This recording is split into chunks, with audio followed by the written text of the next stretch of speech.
because all we're getting is the papers and Very, the very crackling. sensitive. Okay, thank you. How's that? A little better? That's much better. We would have been totally unable to hear anyone. Well, we can't have that happen. Okay, we are live. I'm going to call the meeting to order. At this time, I'd like to remind council and municipal staff that this meeting is being live streamed to the public. All council meetings are also recorded. Recordings will be available to the public on the township's YouTube account. Physical attendance of the public at this meeting is restricted due to the COVID-19 pandemic. This meeting is being held electronically under Bylaw 2020-70 to amend Procedural Bylaw 2018-117 pursuant to Section 238 of the Municipal Act 2001 as amended. We'll move to the adoption of the agenda for Thursday, January 7th, 2021. The recommendation is that the Council in Committee meeting agenda for Thursday, January 7th, 2021 be approved as presented. Could I get a mover, please? Moved by Councillor Bromwich, seconded by Councillor Wilmer. All those in favor? And that's carried. Is there any disclosure of pecuniary interest? None. Okay, None. I'm seeing none. Sue, would you, when Councillor Schulis gets on board, could you make sure he doesn't have one? I will. Just note to him or remind him that he would need to disclose, because I can't do that after this point. Thank you. All right, this morning we have a delegation. We have Mr. Gavin Maitland, the Senior Relationship Manager for Infrastructure Ontario, regarding the Paul J. Yakabuski Community Centre renovations and the financing options. And Mr. Maitland, there you are. Hello. Good morning. Hello, everyone. We're really pleased to have you here this morning and to find out more information about Infrastructure Ontario and what possible options we have in terms of borrowing funding for our arena project that is coming up very shortly. I'm happy to be here, and thanks for the invite as well. Hopefully I can provide some information and answer all your questions. Okay, great. Would you like to proceed? Yeah, definitely. Yeah. So thanks again for having me. I know you guys are considering your the project, upcoming project, and I know the financing is obviously, a big portion of it, right? So it's good to explore all your options, whether it be paying by internal reserves or going for the debt financing option, which I think you may be considering. So like I said, it's good to have all options cleared, and hopefully, today I can come in here to try and answer your questions about the loan program and review the program as well, and give you a bit more insight into what we can offer in terms of the long-term debt financing. So I'm just going to get into it a bit here and maybe review everything, just provide you some updates and some background on the loan program itself. So we were put in place to provide affordable long-term financing for the renewal of public infrastructure across the province of Ontario. And a bit of background on the province and the IA loan program itself. Before the creation of the program back in 2004, around there, only about 15 to 20 of the 444 municipalities could access the capital markets for these long-term debentures. So the remainder were left to finance their long-term assets with the short-term debt. Whereas mostly other lenders can only go up to 10 years maximum for their loans. So you'd have a 30-year project or 30-year lifespan on an asset, but have to refinance it for 10 years if you want the local bank or a different lender. So the province decided, let's put something in place so everyone has fair access to the capital markets, so you can get a long-term loan on your massive project, so it's stretched out, and we also pass on the good savings and the good rates as well. So like I said before, there are the two ways to go. You can go by the traditional pay-as-you-go option, which you're fully aware of, where you would pay for the asset or the build by reserves, development charges, or maybe even tax increases. Or the other option you can go by is the long-term debt financing, the loan financing option.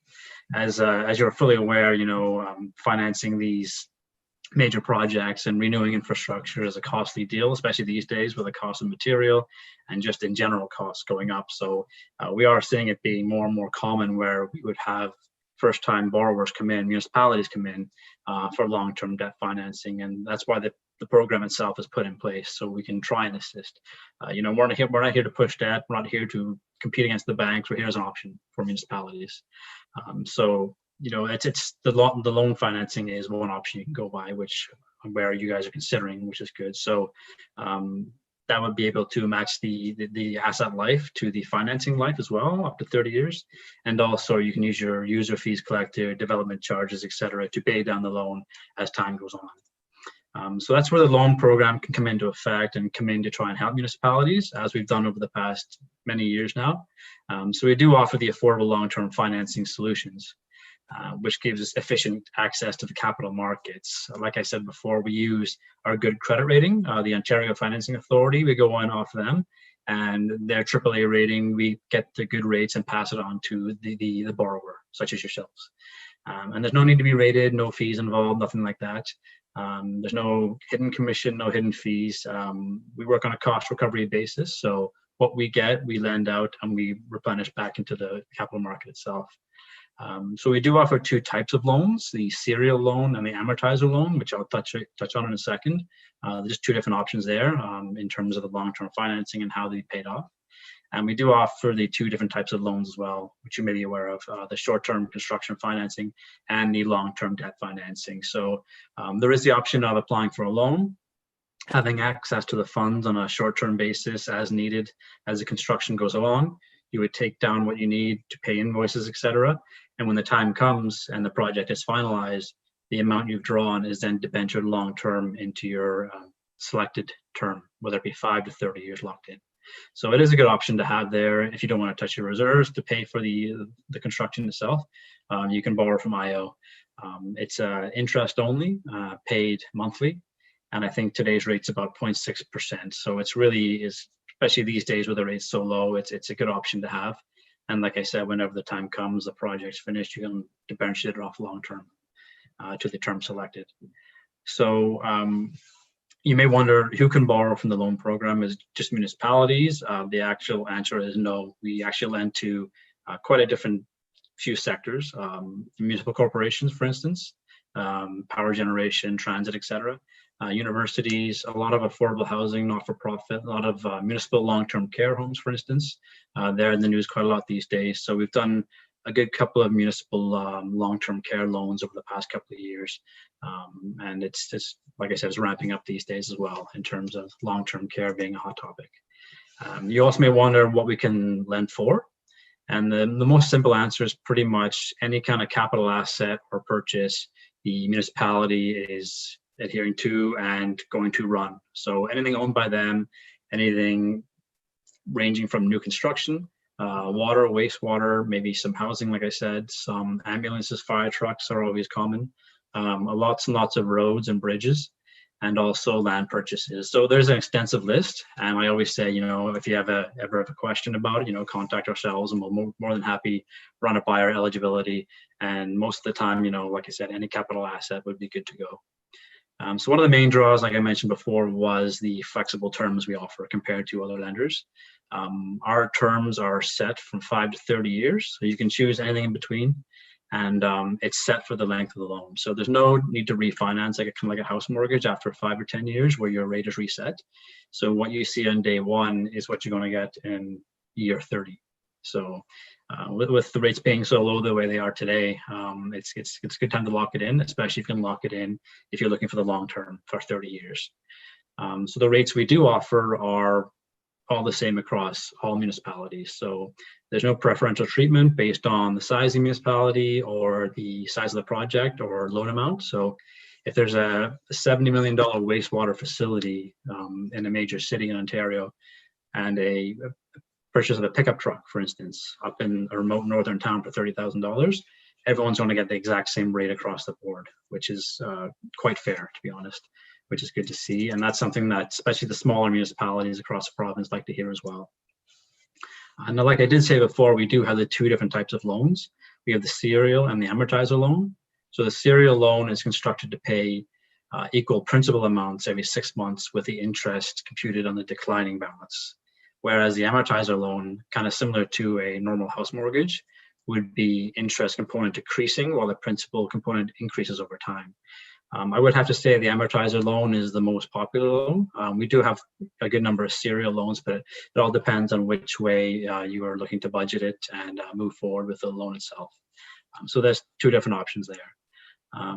And just to touch base on the application process itself, it's very, very straightforward. It's an online application, about 1 or 2 pages, very high level information.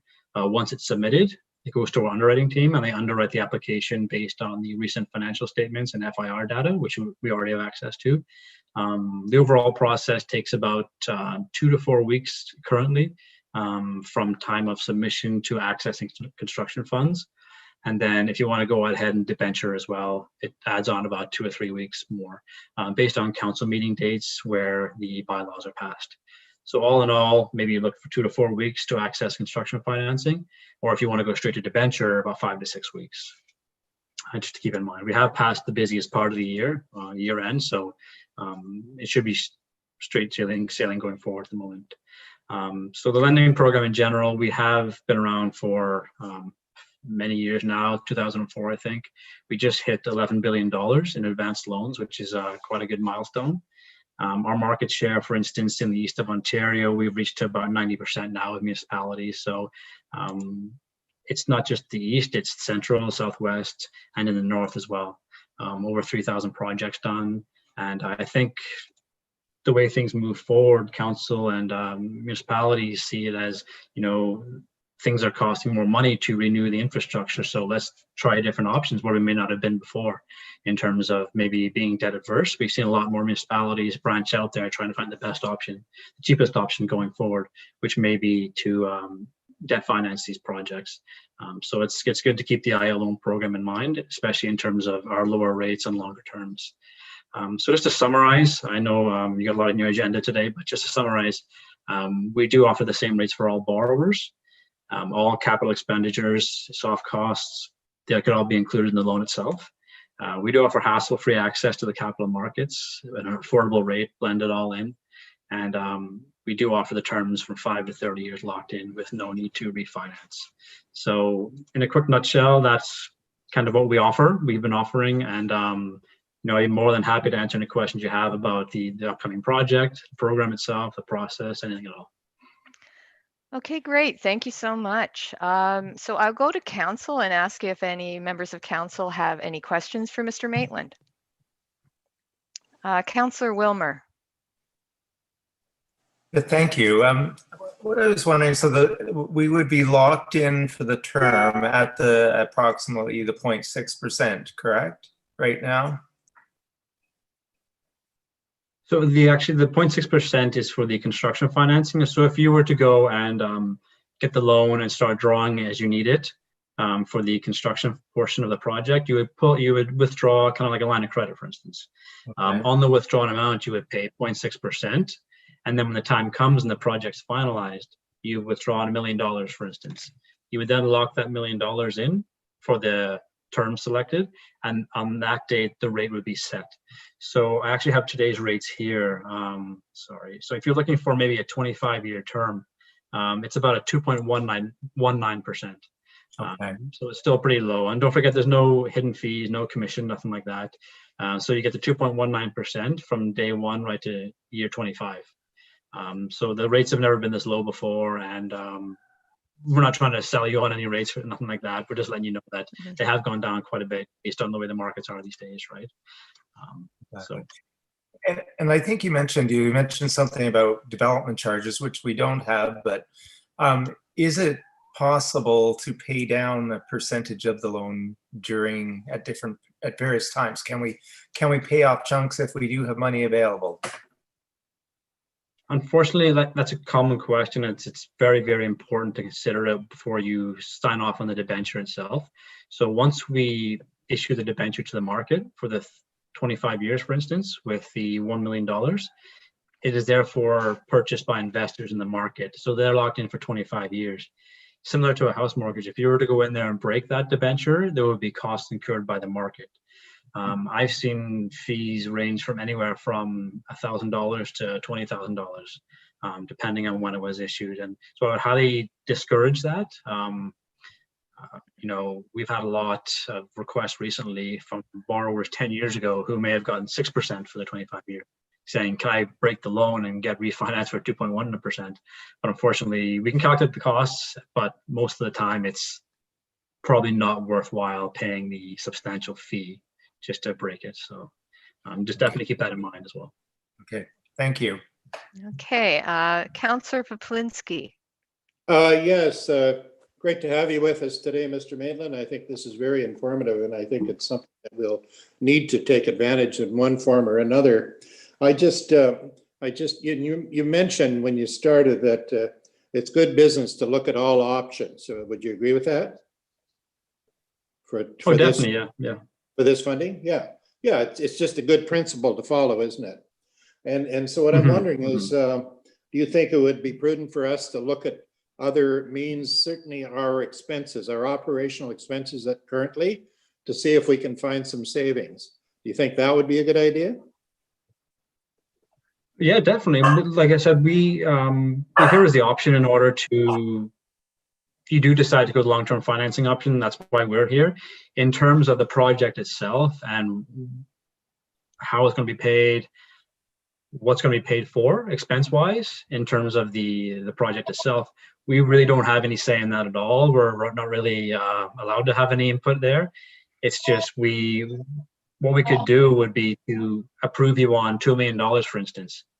If you do not need the $2 million by the end of the day, if you fall short in expenses, for instance, and you only end up spending 175, then you just take the 175 as needed. So in terms of financing options, I would definitely say look around different lenders, see what else there is. I'm sure you already have before our call today, but in terms of the project itself, we're not really divulged to get into the ins and outs there, unfortunately. So more so long-term financing. Okay, thank you. I have another point to that question. And would it be also prudent and good business to engage our community in a fundraising effort to assist before we get into or to have an idea what we're going to be facing, especially if we're dealing with something that goes 25 years and we cannot pay it off? That would be one of the things that concerns me. And my question also would be, do you have a product that you could talk to us about whereby we could pay it off beforehand? We don't know what the financial situation holds for us down the road. And so the lesser amount of money that we borrow, I think, would be a major advantage to the township. And secondly, the commitment that we're making, we'll be long gone. I'll be long gone, and everyone else, I can fairly say that on council will be long gone. People will still be paying this off. So I want to make sure that we've covered all our bases. So it's good to hear you support the fundamental part about looking at other options, and I think that that's the road where we need to go. But I do appreciate what you're offering, and I think that we're going to be able to take advantage of a product like this at some ways in order to get this project going, because I want to see it work. Okay, so thank you again. No, definitely, I agree 100%. Sorry, just to say, look forward in the future, right? It is long-term debt, and it is good to have. We've had many municipalities come in where they may not be 100% sure, so they do go fundraising, they do try and lower the loan amount itself. But the option's there. If you want to take a lower amount, then by all means, definitely. And we do have an option of a 5-year open line of credit, if you want to call it that, where in that option you can therefore pay it back if you receive any funding. So there is that option. It's I can send over some information on that if you wish, but it goes up to 5 years. You withdraw the total amount as needed, and then when the time comes, you can pay it down as needed if you think you could pay it off within the 5 years, or if you feel more comfortable.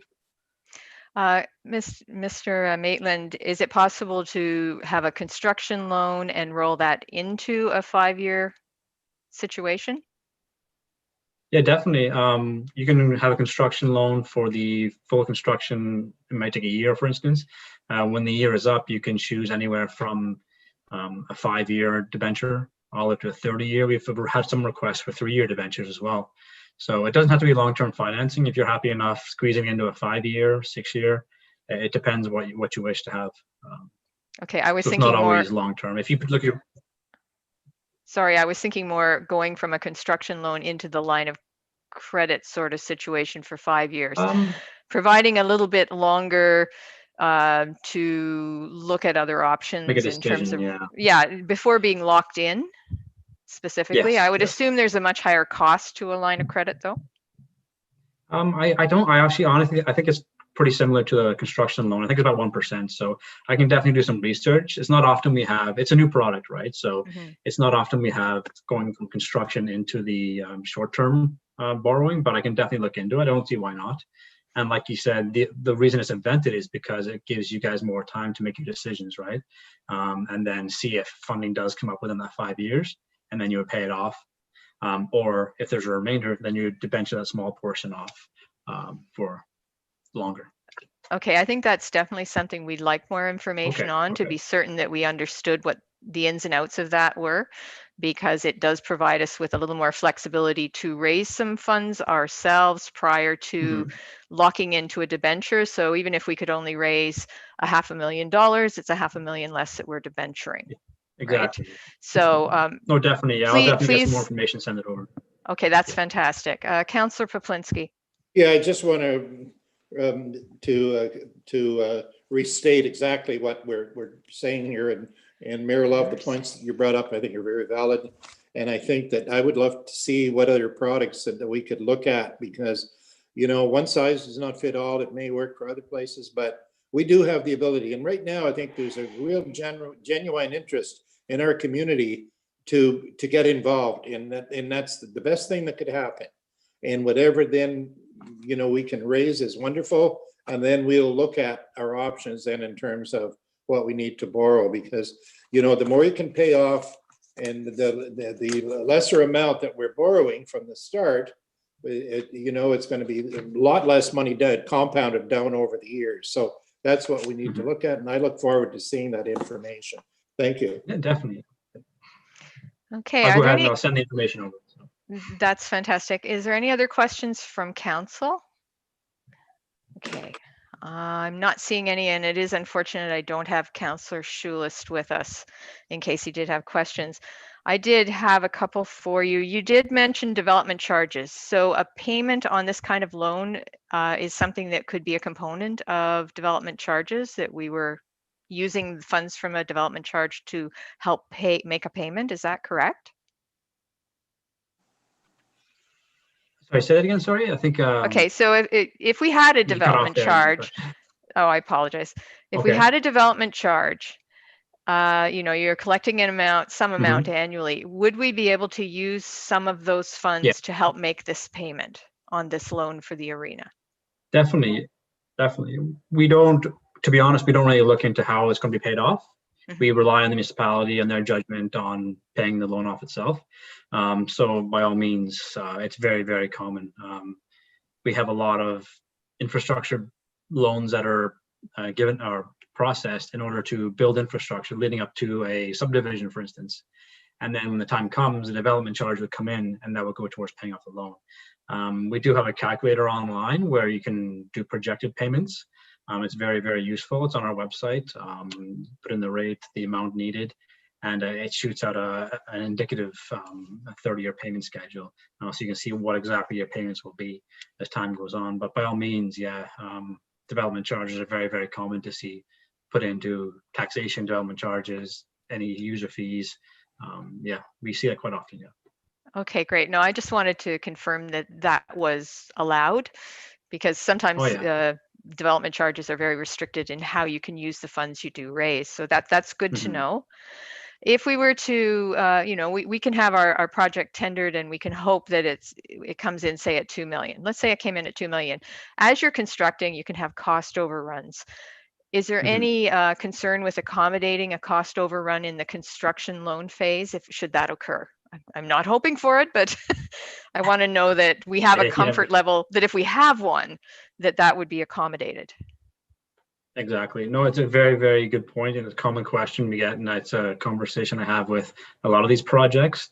When you submit an application for $2 million, everything is based on the $2 million. The borrowing bylaw, the underwriting is approved on $2 million. So if you're not 100% sure, I'd always recommend doing 2.2, 2.3 for cost overruns. And when the time comes and you're approved for 2.3, you only end up taking $2 million. You just $300,000 is just discarded. You don't, that's gone. And you would debenture the $2 million. Or if you go with $2.1 million, you can take the $2.1 million, the cost overrun portion, and there'd be no need to reapply for the extra $1,000 or $100,000. So it's definitely consider that as well. Keep in mind, whatever you apply for, you never have to, I guess, stick with in the end. It's what you actually use is what you debenture long term. Okay, yes, I just wanted to make sure there was that flexibility because in the current world we are in, there can be significant cost overruns on a project that weren't Definitely, yeah. anticipated, especially when you're renovating an existing facility. Mhm. You get into it and you don't know 100% what you're going to find until you're there. So that's good to Definitely, we see that know. quite a lot these days.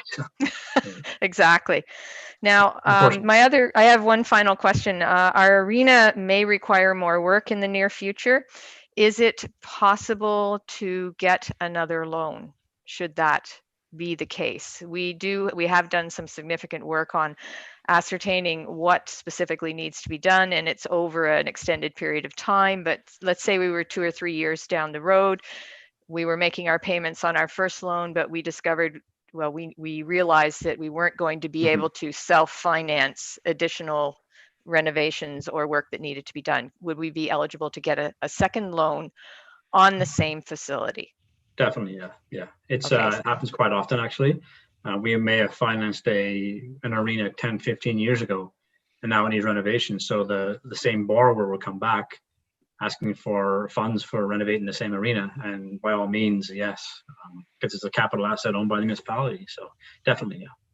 So you're looking more at our capacity to borrow and what the municipality can handle in terms of borrowing rather than whether it's for the same facility or any other factors that might affect, the relationship people have with banks, right? They're very different. Yeah, it's a little bit different. Yeah, like when we do our underwriting, we base it off a pro forma. So we look how the taxation, the user fees, and what else is going to help to pay for the loan itself. We have a score sheet, an Excel score sheet that determines everything. It's linked to the MAH website that has the FIR data on it. So when we look for a debt service capacity ratio of a 1.0 or higher, which means dollar per dollar can the municipality pay back the loan. 99% of the time, we see municipalities well above the 1.0 mark. So it's very, very, I think I've seen it once in my time at IO, where we haven't given a loan to a municipality because they had a bad couple of years. If we work with them and look at the projections to see how it's going to be fixed, and then they would be approved because it would reassure us that that DSC is going to go back up above 1. So it's more so, like you said yourself, based on future payments, because these are long-term loans, right? It is provincial money. We are a provincial agency ourselves. So it is for $11 billion we've lent out. We've never had one default of $1, which is pretty good for a lender. So we do our due diligence, but like I said, it's very rare to see a municipality that isn't functioning properly. So in terms of the finance. Okay, great. Thank you. I noticed Councillor Schulist has joined us. Councillor Schulist, I'm sorry you did miss the presentation, but do you have any questions for Mr. Maitland? Not at this moment because I really wasn't, I didn't hear any of the presentation, but if there is any questions, I can ask them later. I'm glad I'm back. Technology, right? No, we're glad you're back as well. And Mr. Maitland, is that okay if Councillor Schulist has any questions? Could we have our treasurer forward them to you? Yeah, definitely. And I'd be more than happy to send the presentation decks as well that I have. If you would like to review those, I can pass it on to the treasurer and then maybe you can disperse as needed. And I can more than happy to answer any questions at all, whether it be directly from yourselves or through treasurer. So. Okay, great. And now I'll ask staff. Does staff have any questions for Mr. Maitland? Okay, I can see our treasurer, Amanda. I know you heard the conversation about going from a construction loan to a line of credit to allow for some time to explore other options before locking in whatever would be the remainder in a debenture over time. Did you have any questions from council about the possibility of exploring that, or any questions for Mr. Maitland on that possibility? I think it's all really good information that we'll be able to take away here, just giving us ideas of what our options are, and everyone's done a really good job of presenting it. So be able to give us that information. So thank you. Okay, you're very low. We can barely hear you. I'm sorry, Amanda. Can you turn up your sound? Maybe? Is that better? That's better. Okay, there we go. I apologize. Can I ask you to repeat because I know it Oh. was very hard to hear you. Sorry, so I was just saying, no, I don't have any questions. I think it was a great presentation from Gavin, and he's provided us with a lot of information and options for us to look for in the future if we do decide to go ahead and do some construction on any of our capital assets. So that's great. Thank you, Gavin. Okay, great. I guess that actually reminds me then, so we can have more than one project that we have a loan for. I think that reiterates that point about being able to go back to get another loan on the same facility. I know council does have a different project we are looking at that it actually would make sense to borrow to complete because we would be getting it done before the cost of it escalates. I think it's a sand dome. And before the cost of it escalates to the point where we can't afford it because we've been saving for it for something like 15 years and we're not gaining ground. Okay. The savings versus the cost of it, it's getting more and more expensive more rapidly than we're able to save funds. Mhm. So No, definitely. There's we have municipalities that come in with 20 projects in one application. So it's however many projects you have, you can definitely come in for do them separate and combine them into one debenture.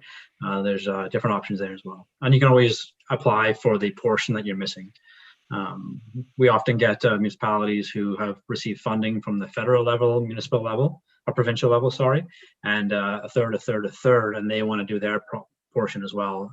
They would the long-term debt their portion. So it's pretty common to see similar to that. So. Okay, Amanda, you had a question? No, I just more of a comment, but I think that's a good thing that you brought up with the sand dome, because the short term might be an excellent opportunity for us to get that project moving.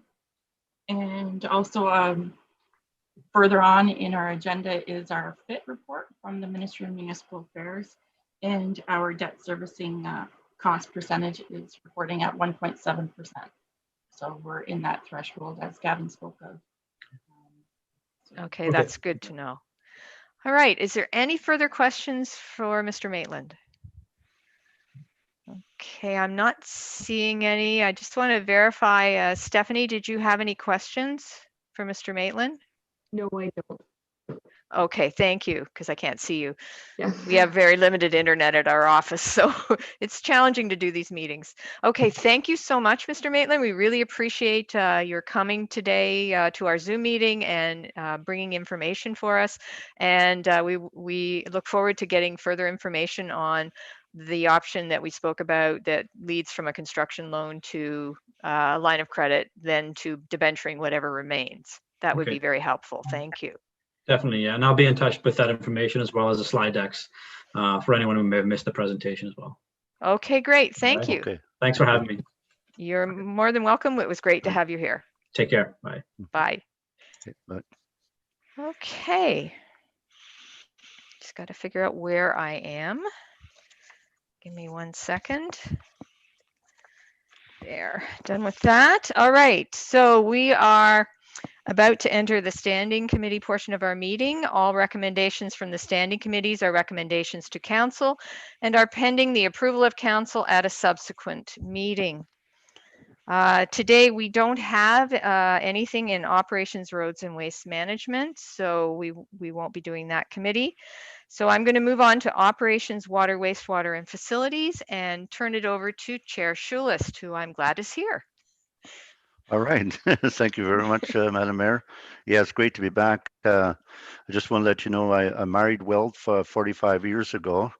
She's into the technology. She set me back up here. So I am back. And so anyway, the first report is report that is done by Janice Zilny. And it's a good report. It's about our water meter upgrade program and all that. So I don't know if Janice wants to speak on this, but it's an excellent report. And basically, I think that's what she's trying to convey here. So And I'm sure everybody had a chance to read it, but this is good news. I know even under COVID conditions, sometimes these kind of projects are hard to do, but we pulled it off. So thank you very much, Janice, and on all of staff for making this happen. Thank you. The next one is it is a email from Kieran Bogon, I guess, on December 21st. This is about the Barry's Bay drinking water system final inspection. Now, is Councillor Schulis? Ashley going to? Yes, go ahead. I'm sorry, can I, before we carry on, I was just wondering if we could discuss the report from Janice on the water meters. Oh, Okay. and I think Janice is joining us. Trying. Okay, that's good. Yeah.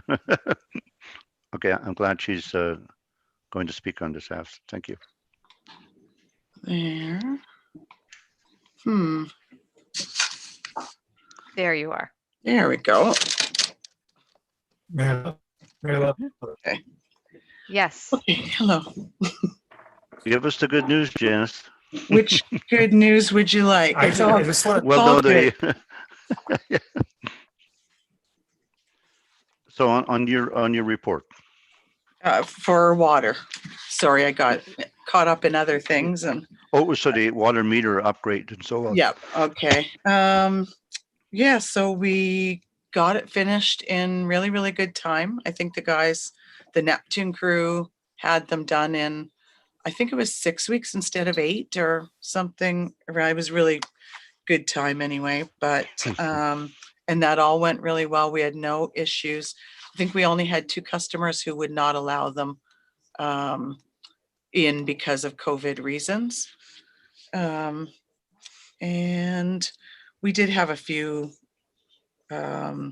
issues, but not really with the installation or anything. And yeah, so that all went well. And then we had sort of issues here keeping up with the, like we had to do a meter change to every single account, which Nathan actually helped out tremendously with that. But we did get kind of backlogged and ended up doing our water billing almost 4 weeks late. So, which didn't really seem to be a big issue with anybody. And now it's water billing time again, today or tomorrow or next week soon. Okay, so that's the bad news. So, and what else did I want to? Oh, yes, the new technology behind these meters is wonderful. I don't know how many customers I've already had that called saying, we always get several calls saying that their water bills are high. Nobody ever believes that they actually might have a leak. They always think that, you know, maybe we're making up the numbers, we made a mistake or whatever. And being able to go out and data log each individual meter gives them an hourly or a daily summary of all of their meter readings and all of their use, because the register that's on the meter now checks for a reading, checks for flow every 15 minutes of every day. So it's been really good to make people realize that, yes, you are actually losing water somewhere and we're not just making it up. So that's really, I'm really happy that we have that. Okay. Madam Mayor? Thank you, Chair. Janice, does that software notify staff if there's a continuous flow detected? I believe it will. I think we do have some things somewhere, and I don't know if I have it set up yet. I just can't recall, and I'm sorry. There's so much going through here. I just can't, but I'm pretty sure that there is some kind of a flagging, but I think I would still have to go in and be looking for it. Like I don't think there's anything that's going to, just we'd have to be going into the software to look for it, as far as I know. Okay, so certainly it's going to take a while to adjust to the new software. I totally get it. No rush, no panic, but it would be nice to find out if it is possible for meters that do have continuous flow to be flagging or informing our staff in some way, so that the sooner it's found out, the sooner the customer can be notified that they potentially have an issue and they should take a look at it. I know a lot of people don't realize that if their toilet is running, it can add hundreds and hundreds of dollars Exactly, to their and bill. that 99% of the time, that is what we have found, that it's almost always the toilet. And Mhm. the first response from people is always, my toilet is not leaking. Mhm. But most of the time, and most times people will let us know that that's what it was. So, Okay, so down the road, when there's time, when everything is adjusted to, if you could check into if that's possible, because that would be certainly a good service to have, I will. to Okay. be able to notify customers that, oh, we're seeing that there's an issue. Right. So you may want to check this out before you do get a large bill that you're upset with. And that would also help to Everything. save on the leak forgiveness that council Right. does offer. If we could find a way to not have to be doing that so often, Definitely. because we were notifying the customer, that would be fantastic. Right. Okay. I will Okay. check into that. Chair, I just have a couple questions about the meter replacement as well. I'm sorry to put Janice on the spot, but It's she okay. is the expert Go on ahead. this one. I wondered, did we receive meters for the properties that didn't have the meters replaced? Do we have those meters set aside? We do. We actually ended up being able to purchase. They had, off the top of my head, I think it was 18 meters, 18 or 20 surplus meters anyway that were left over from our project, and we were able to purchase those at a reduced price. So we do have them in stock, and there were not that many, and I apologize, I don't have all the numbers here. But there were, for different reasons, there were a few that did not get changed. There was only the two, like I said, that were COVID related. And then there were a few others that had other issues. One, they were not able to locate it. They can't find the meter in the building. It registers every month. We've never had an issue with it. But I don't know if maybe they drywalled over it or something. But Neptune could not, they went back several times, couldn't find the meter. So we do have a couple of outstanding ones like that. But in any case, we do have the 18 meters here that we got for a reduced price. That's really good to know, because I would assume that at some point the old meters that do remain, the few that remain, will have to be replaced. Exactly. Certainly Yeah. when the customers are not as concerned about the pandemic, those customers should have their meters replaced. Right. Yeah.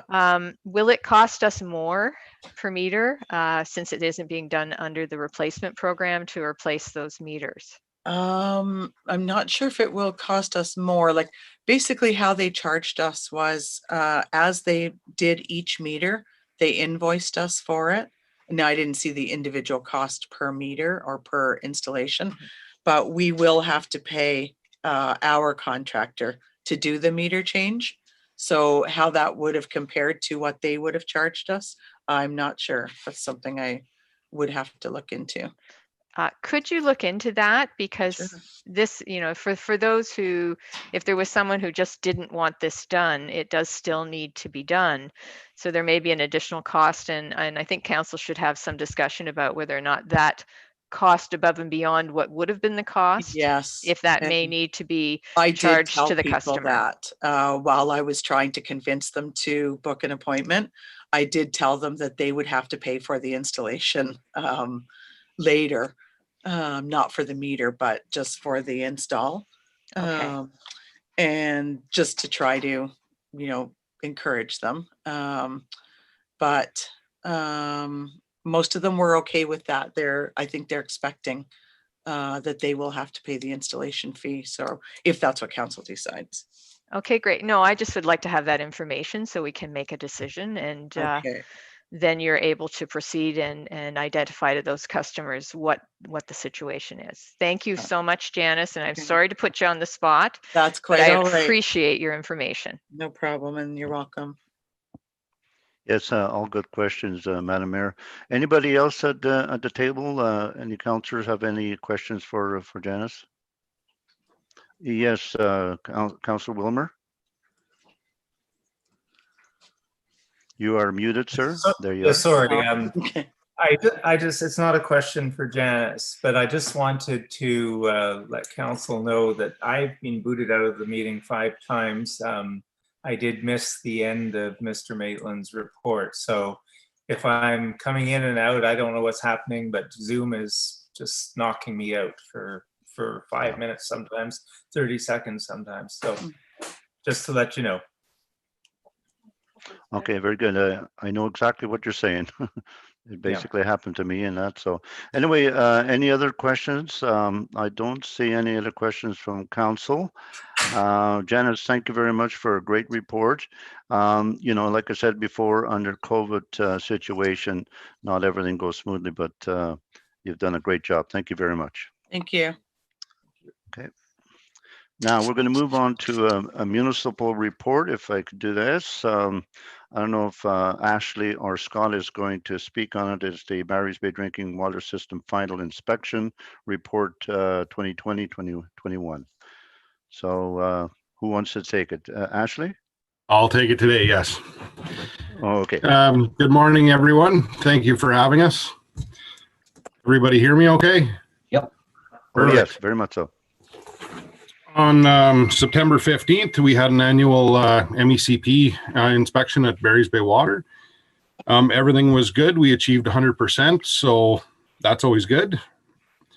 The only recommended action within the report was a monitoring program to look for or watch out for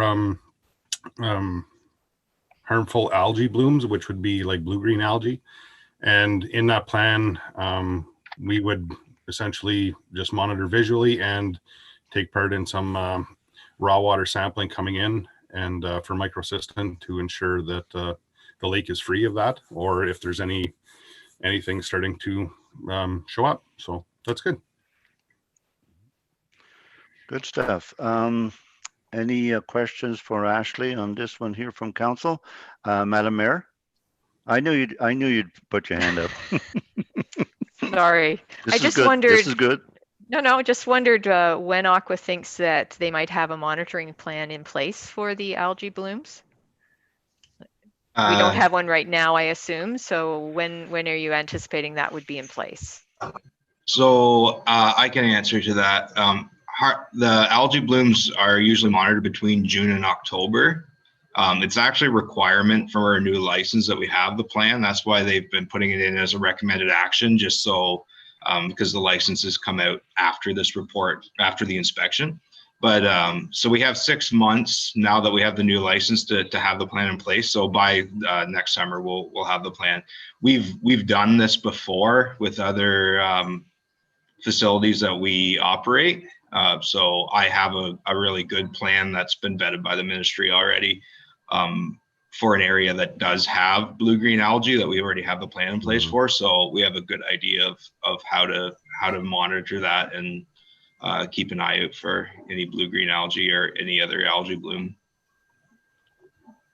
That's really good to know. My only other comment on this report is our final inspection rating was 100% with a 0% inspection risk rating, and that's an excellent rating that should inspire total confidence in the safety of the water that we are delivering to our customers. So thank you very much, gentlemen. I think you're working hard to do a good job, and I have every confidence and comfort in the fact that we are doing everything we can to make sure that the water and the wastewater services that we provide are tip-top shape. Thank you. I totally agreed with Madam Mayor. You're doing a great job. I know it's a tough job because safety is always on your mind. and every move you make, it definitely shows that we're going in the right direction as far as safety goes and keeps our community safe. Now, is there any other questions from council? Madam CAO? Just following the questions, if there are no other questions, I would like a motion to accept the report. Okay, I'm looking for someone to, and we have a mover. We have Madam Mayor as a mover. I need a second by Councillor Brumwich. Any further discussions on this report? Seeing none, all in favor? That is carried. Thank you very much. Now, the next one here is a report on expenditures. And we don't like spending money, but we do have to take care of business. Did we put there was an extra invoice or something, was that put on the agenda amended too? If I may, Ashley will speak to that invoice. I forwarded the invoice just prior to the meeting to all council members, and I've provided the deputy clerk with a copy, and we'll appendix to the agenda. Okay, very good. So maybe Ashley, you could speak on this here. Thank you. Yes, thank you. So in this 2037373, which is for Barry's Bay sewage plant, there was some SBR handrail modifications that were done simply for safety reasons. When we're extracting pumps out of the tank to get over the handrail and back down, it's just access points that remove the pump with the existing davit to bring it through. And we used Trueway Mechanical from Cumbermere to do that work. Number 2418 was a new treated water soda ash pump for the Barry's Bay water plant, which had failed. And so that one had to be replaced. 161743 was a wireless communication integration we did with the water tower to alleviate from having tower overflows and certain scenarios of that nature when the communication, the existing lines before what has happened, they've dropped, and then we lose communication with the tower. The plant can't tell what level the tower is at, and hence the overflow. So this way we have two ways running that like a backup, so to speak. So that's all good. 1961741 was for a new SLC 500, which is a programmable logic computer in the system for filter number 2. It required replacement. And then the last one, and I apologize for the last one that I missed that one somehow. That was late coming to the agenda, but it was for a 24 horse or 25 horse, sorry, blower motor, which injects air into the sewage system here at the sewage plant.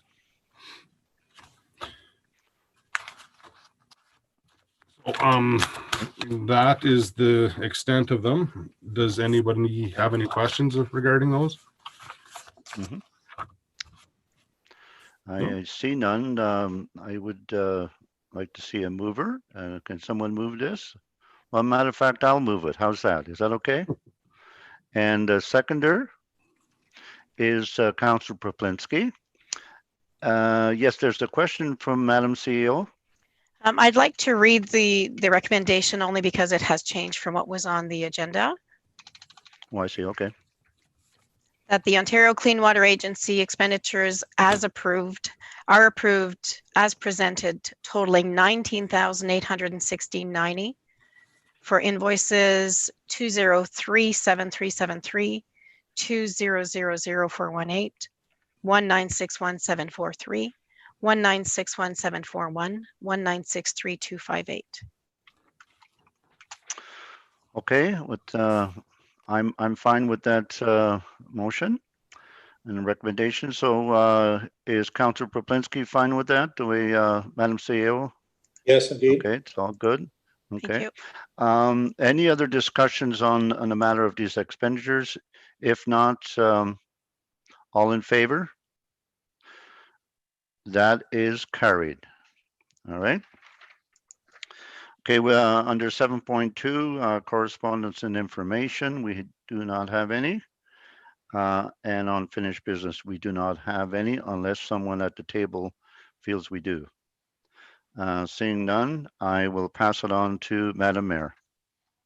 Okay, thank you, Chair. Thank you, Ashley and Scott, for joining us. We appreciate that you're here to answer our questions, and I hope you have a good day. Thank you. You too. Happy New Year. Happy New Year to both of you. Happy New Year. Happy New Thank Year. you. All right, our next section is Fire and Protection and Emergency Management, and I'm going to turn it over to Chair Poplinski. Yes, thanks, Mayor Love. I'm just wondering, is Chief Corey Quad with us today? He's attempting to join us. I'll just give him a few minutes.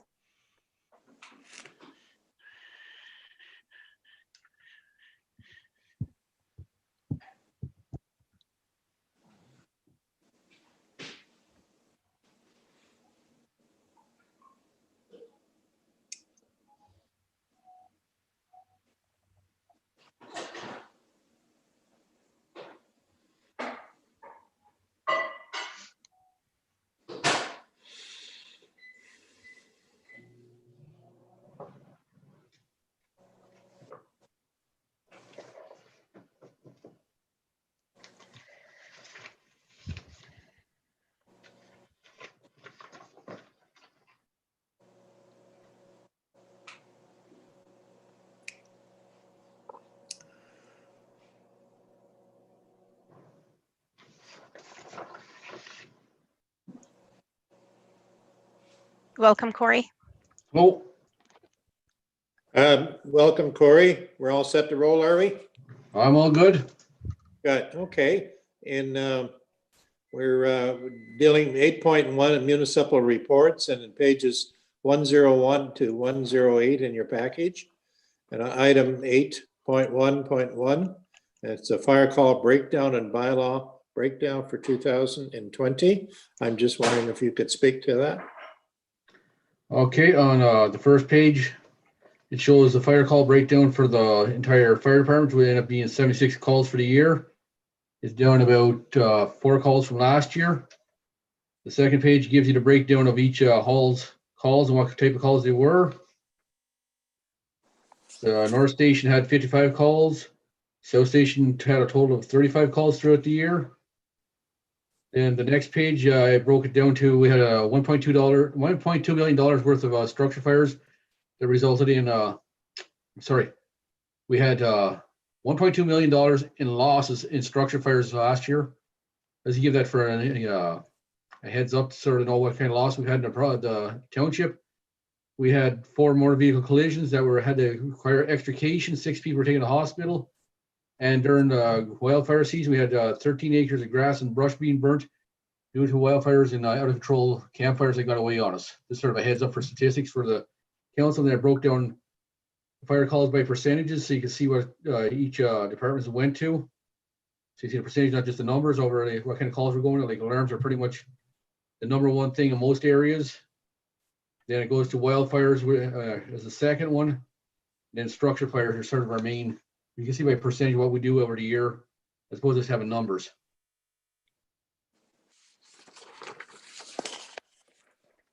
Okay, is that the extent of your report, Corey, dealing with the? Yeah, then we go to the bylaw part of things. And the Okay. same thing there, we had a total of 80 complaints over the year. And then I broke down to percentages again, just so you can see what like noise is 7%. The calls I get, discarded garbage, which is littering, we have 3%. Animal control and which is loose animals or barking animals. But we got 11% or the calls.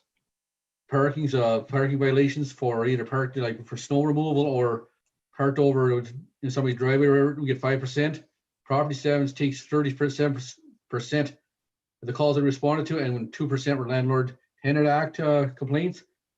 There was 2 landlord tenant act complaints. The landlords did comply immediately after notifying by writing. They were quite compliant. They've had the issues fixed within 2 weeks to a month, depending on both issues. So that went quite well with the landlord tenant part of things. So that's pretty much it, unless you have a question or any more detail.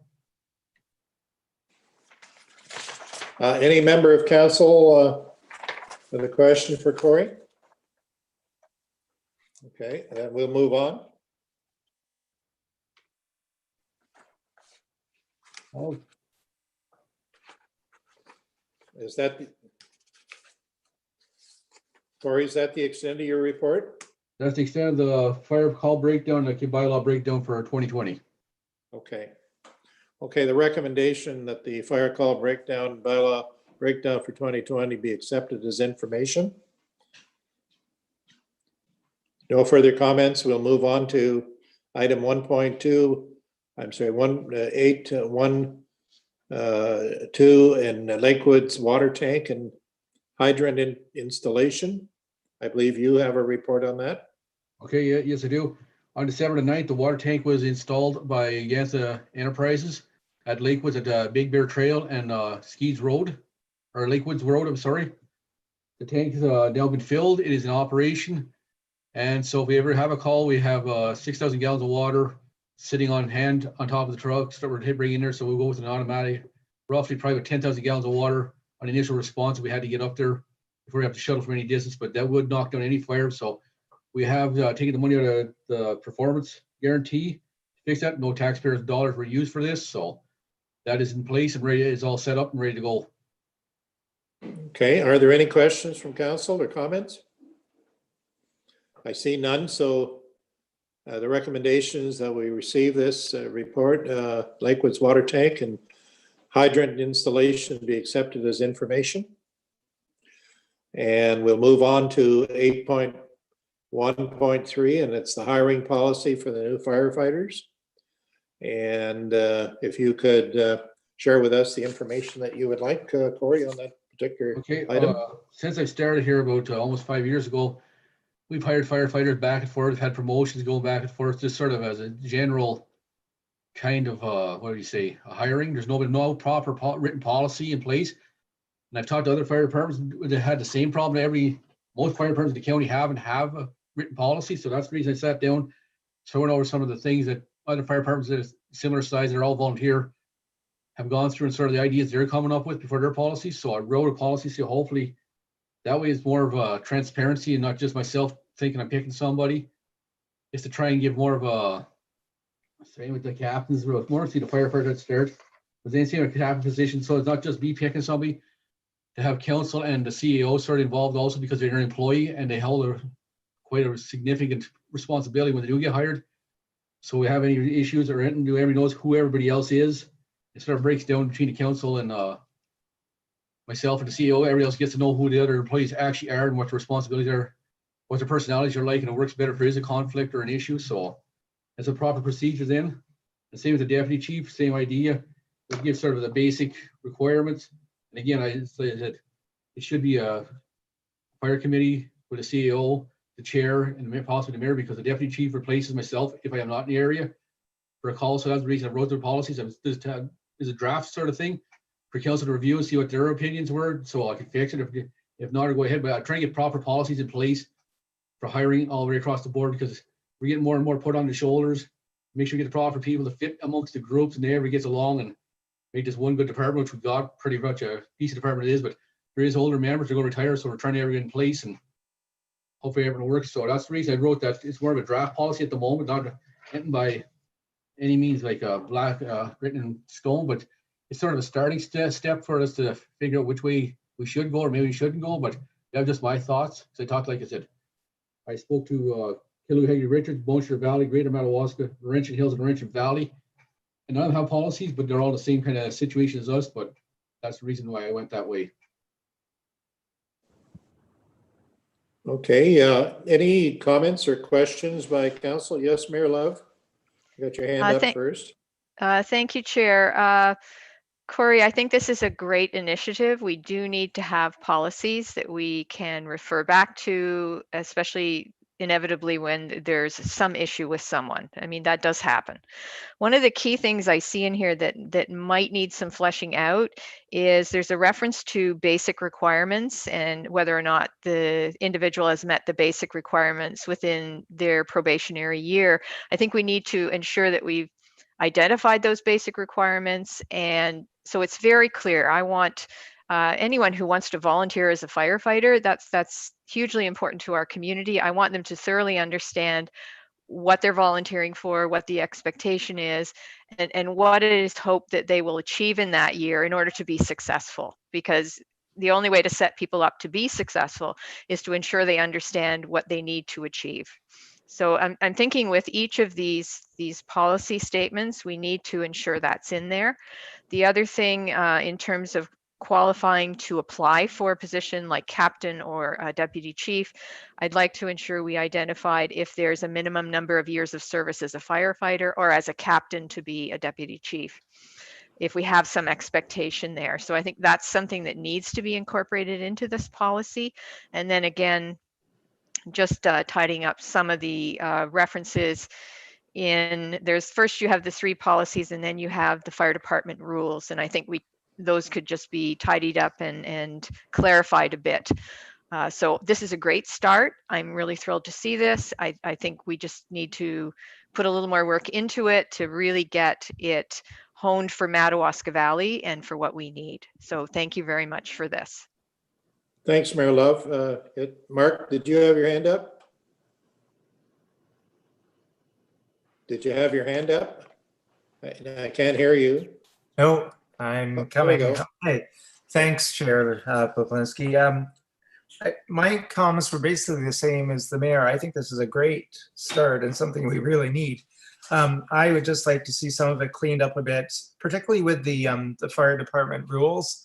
There's some that really sort of could be worded to match the actual promotions or the position qualifications. One in particular I'm thinking of is number 8, where it points out that any person may be appointed as a member for firefighting and prevention duties. And it says A is of good character and B is deemed medically fit, where really we could just say, list as per the qualifications required on, things like that. But it's really, really good what's being done, and we certainly need this, and it'll save a lot of headaches down the road to have this in place. So thank you. Thank you, Councillor Wilmer. Anyone else? Any comments? Just going to also compliment you, Chief, for getting this together. I know you've been working with the CAO. She's been very helpful there. They're, having a proper method of keeping people trained, and not just recruiting, but retention is very important. But while we have them, we want to make sure they work well together. And along with all the regulations and everything else that comes along with some added responsibility in terms of record keeping and so on, which is something that we'll work on as we move along. And it's the only way to assess our operation. So good luck with that, and keep us informed as things move along. Okay. Any further comments after hearing the comments from the mayor, Chief? No, I agree with you. That's why I brought it out, Chief, because I want to hear the comments from council, because I just wrote it sort of off of different places in this discussion. But yeah, it's a hope for council's review of it, so we can, like I said, come up with a concrete policy, and then we're good all the way around and everything's perfect. But I appreciate that, your time for reading that and looking over, and appreciate the comments. We will review it and get it fixed up perfect. And I like perfect. Thank you. Thanks for your time. If there are no further comments or questions from council, then we'll move on. Having none, we'll deal with the correspondence. I'm sorry, the recommendation is that we accept the hiring policy for the new firefighters, captain, and deputy fire chief promotions as information. And it's work in progress. Thank you. And we'll move on to 8.2 correspondence. And it's a 119 to 120 in your package, and it's 8.2.1. It's a letter from the Ministry of the Attorney General, December the 8th, 2020, and it's talking about the expanding use of certified evidence and Provincial Offences Act courts. And it was sort of left, the letter that we had recently was left basically with some questions, and I followed up with an email to the ministry, and And they came back with an explanation as to how they were going to be dealing with this. And I believe that the CAO has provided you with something, perhaps by the email or whatever, but I basically shared the information I received back. And it's really a decision that will be made with the Crown attorneys in the local court, which would be Killaloe in our jurisdiction, along with the OPP, basically, is where that will happen. And my question pertaining was the one which they had raised, but there was no clarification, was with dealing with offenses under the Highway Traffic Act, where moving violations, where there could be demerit system involved. That was very difficult to deal with, a situation where you're dealing with the certified evidence.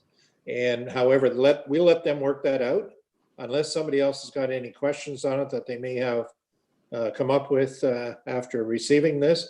I'd be open to listening to what that is and dealing with it. So you've got an opportunity to comment or not comment. If not, we'll just accept it as information at this point. Okay, yes, Madam CAO. I just wanted to clarify, I did make copies of that report and I've included it in council bins. Okay, good. Yes, it's not something that we need to act on, but it was information which is very relevant to certainly the aspect of our law enforcement and how things are working out.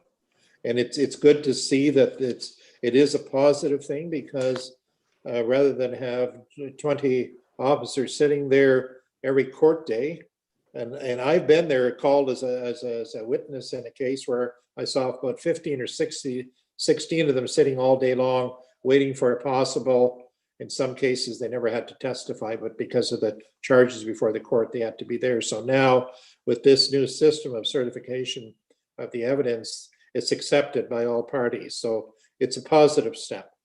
Okay. So there's no recommendation on that. So what we'll do is, I believe that we've dealt with all of the issues before us dealing with the particular committee. So I'll pass the gavel back to the mayor. Okay, thank you. Thank you, Chair Pawlinski. Our next section is Recreation and Community Development Committee, and I'm going to turn it over to Chair Wilmer. Thank you, Mayor Love. Okay, we have, I don't know, is Stephanie available? So we'll wait to see if she's around.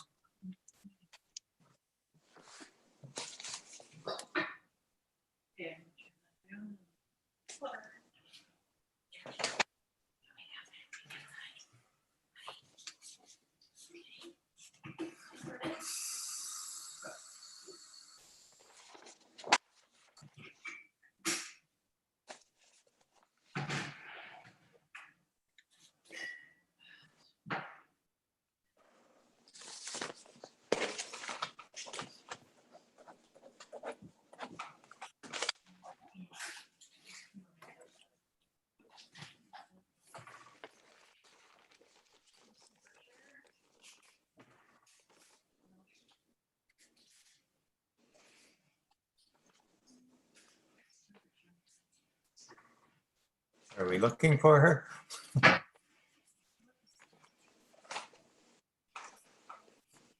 Yes, Mark, sorry, we have to track her down. She's coming into the Okay, meeting now. thank you. Sorry, we had to ask all staff to remove themselves from the meeting, and we have to add them in one by one this time. So it's not Yeah. ideal, but we're doing our best on this end. Thank you. All right, I'm here. Okay, thank you, Stephanie. All right, so we'll start with item 9.11, which is the Summer Students 2020, but it's also looking at applying for 2021. So Stephanie, perhaps you'd like to speak to it a little bit? Sure. So I do want to correct one thing in my report. It said 50%. That was last year's number. The percentage that's covered under the Canada Summer Jobs Grant this year is 75%. So what I created was just a list of what we did last year, as well as including additional staff regarding the waste site transfer stations. And then a request from the station keepers to apply for them as well.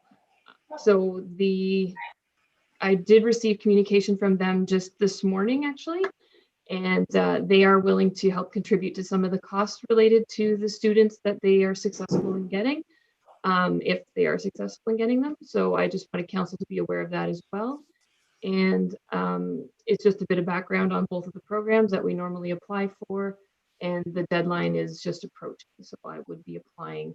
And then a note to say that I'd like to go ahead and post for the position shortly, mainly for the swim program, if we're going ahead with that, to see if we can get the students interested and make sure their qualifications will line up for the start. All right, thank you, Stephanie. Are there any questions on this report? If not, we do have a motion. I'm wondering, Sue, if you could read it, or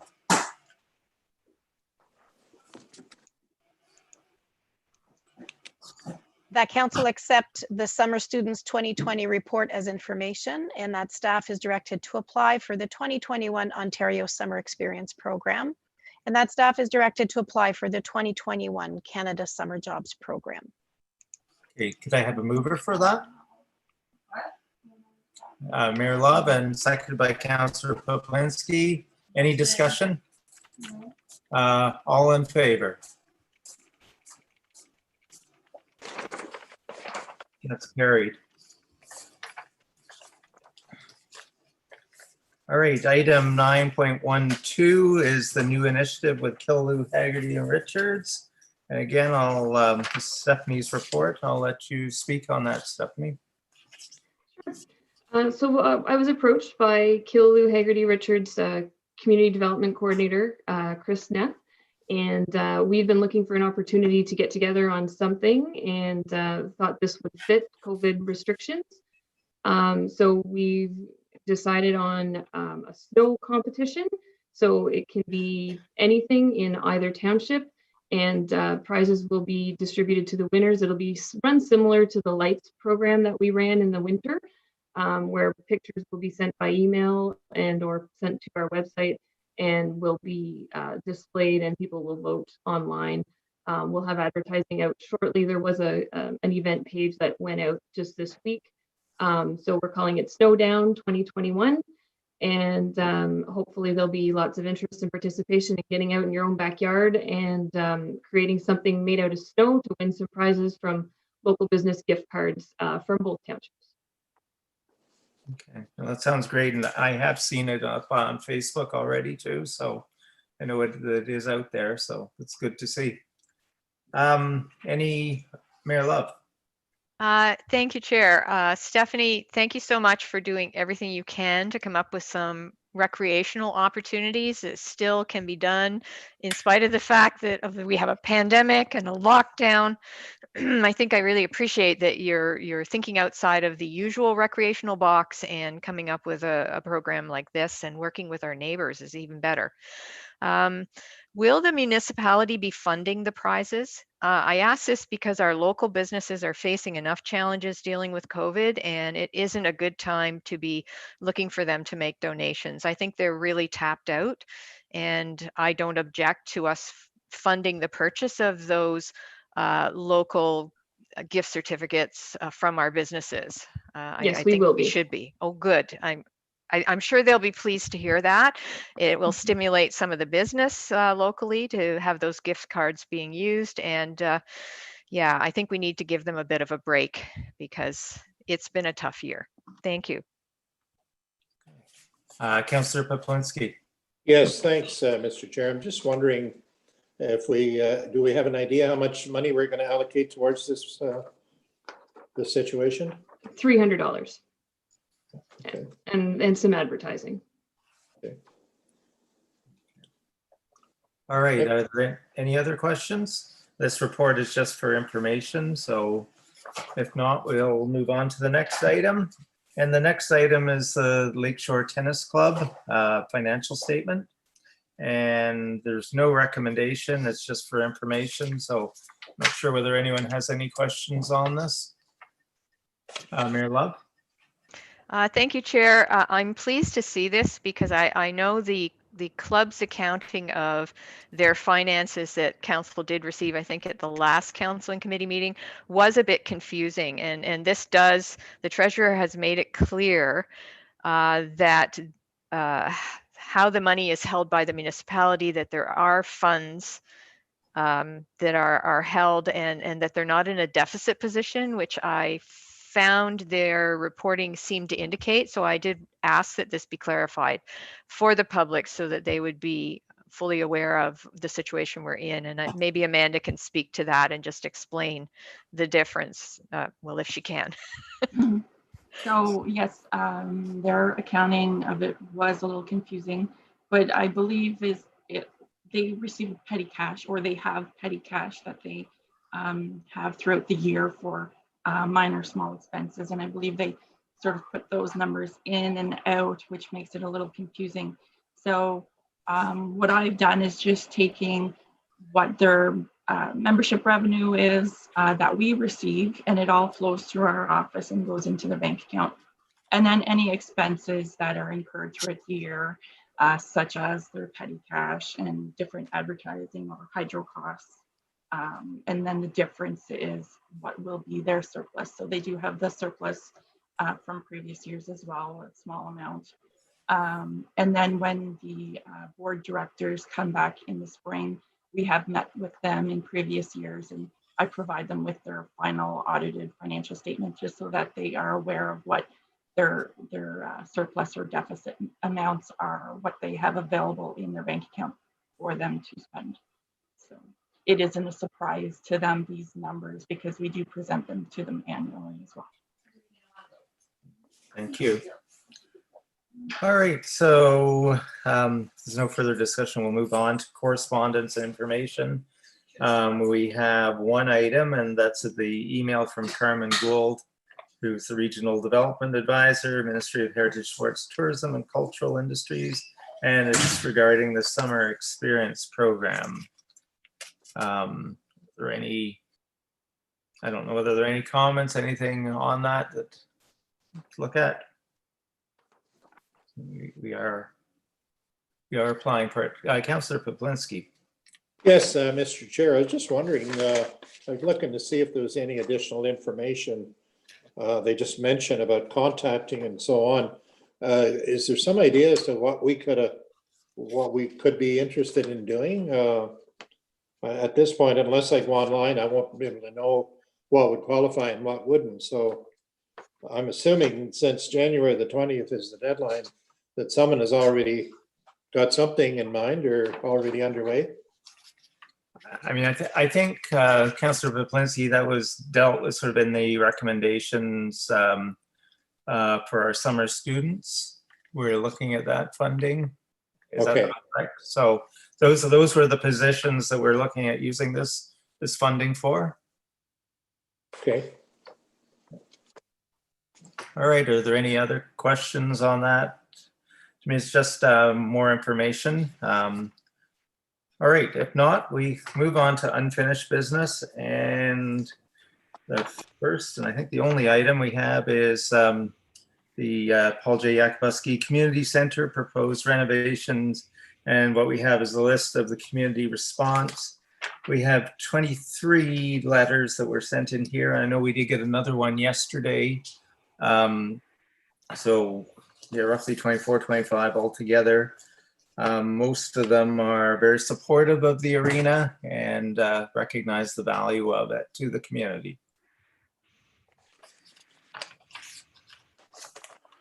Councillor Schulas. Yes, to you, Mr. Chair. Yeah, there was definitely some positive feedback. This is something that we wanted, and some of the words that we're using or were used were something like progressive, not regressive. As a matter of fact, some of them was what more, less. And, that's something we have to look into the future, but that we have to take care of what we've got now. Mental and physical benefits, absolutely. Any kind of activity brings you that. Attracting people to our area You know, there's one line here, one said, the rink is a getaway, an adventure on its own. I like that line, absolutely, yeah. The one thing is we got input from people, you know, the users and from different age groups and so on. You know, I always wonder about how did the seniors, ones that don't really use the arena or the ice lab, the rink, I guess you could say, and it would be like my parents' generation. I know my mom is 91, my uncle is 90, and you know what do they feel about this here? And I remember even my dad when he was involved in even building the arena together with, because he was on the Sherwood Jones and Burns council at the time, and Barry's Bay and Sherwood Jones and Burns combined and to build this rink. And one of the things was amazing when you asked the seniors, even if they're on how would you say fixed income, they still really want to support, because I that generation was kind of brought up with an old line by President Kennedy, but it's still something that was instilled in that generation. Something like this here: it is not what the township can do for us, but what we could do for our municipality. And I think that is very powerful. And I remember my dad, we never laced a pair of skates, took us to the hockey game, didn't even know the game. So coming back from the game, you know, we were talking about, Dad, did you see that the opposition getting that goal when it was offside and they didn't call it? And my dad would say, what's offside?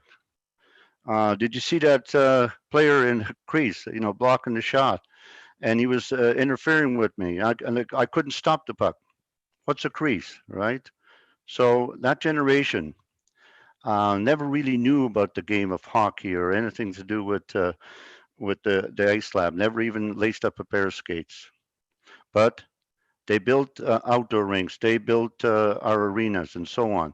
It's because they wanted to do something for our community. So after hearing all the input from the folks, I have a consensus that, or I get the consensus that we need this facility. And the thing is that we've taken the step of, you know, getting in preparation for tender. We've taken that step. We need to find money from provincial and federal, and if we do not get it, we're going to be put in a position at council. You know, are we going to make that next move of borrowing money if we have to? But it is up to council to figure out how are we going to finance this this ice surface for sure. So for myself, I'm going to support anything that council is going to put forward, but I'm hoping that we're going to see a slab of ice in our arena, and then from there, you know, if people want more, well, we can think about more. So thank you very much. Thank you, Councillor Schulis. I'm just going to make a few comments first, and then I'll go around. I agree with you, Dave. I think that you said that quite eloquently too. But I commend council for taking the time to get the public input. Right now, it's difficult to get input given the times that we have, but we did get a good response. I know from talking to people in the street, there are a lot of people who are very, very keen on us going ahead and getting the arena back up to into good shape. What I'm happy to see too is there are a lot of people that don't use it. Similar to me, I rarely use the arena, but I recognize the importance of it. You know, it's one of these facilities like the library, like the hospital. It's part of the framework of a small community. And when you lose something like this, you lose a big portion of your community. I think also when we look at our future here, we have to attract new people. And I think with the times and with COVID situation, you're having more people looking at leaving the cities, moving here, or places like this.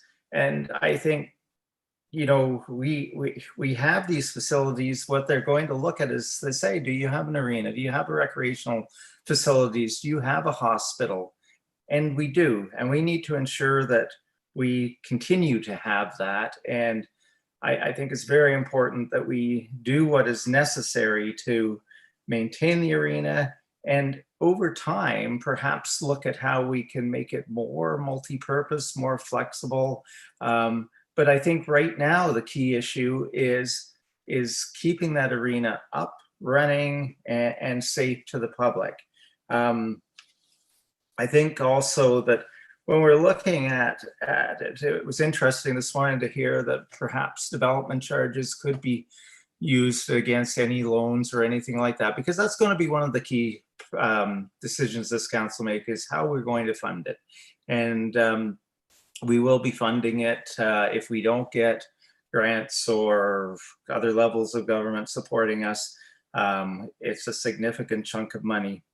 But I think, you know, development charges, growth is what's going to be able or enable us to keep our taxes down. And I think we're going to see that. So I guess what I'm saying right now is I think it's very important that we do what is required for the arena now, that we not only do that, but we also develop long-term plan to maintain, upgrade, look at the future of the, you know, look at future uses, things like that, as well as start a reserve fund for future days.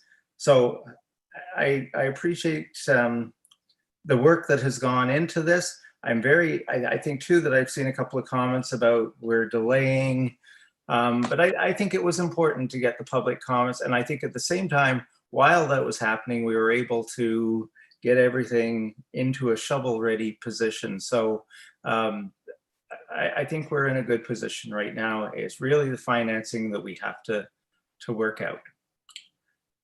Okay, Councillor Peplinski. Thank you, Mr. Chair.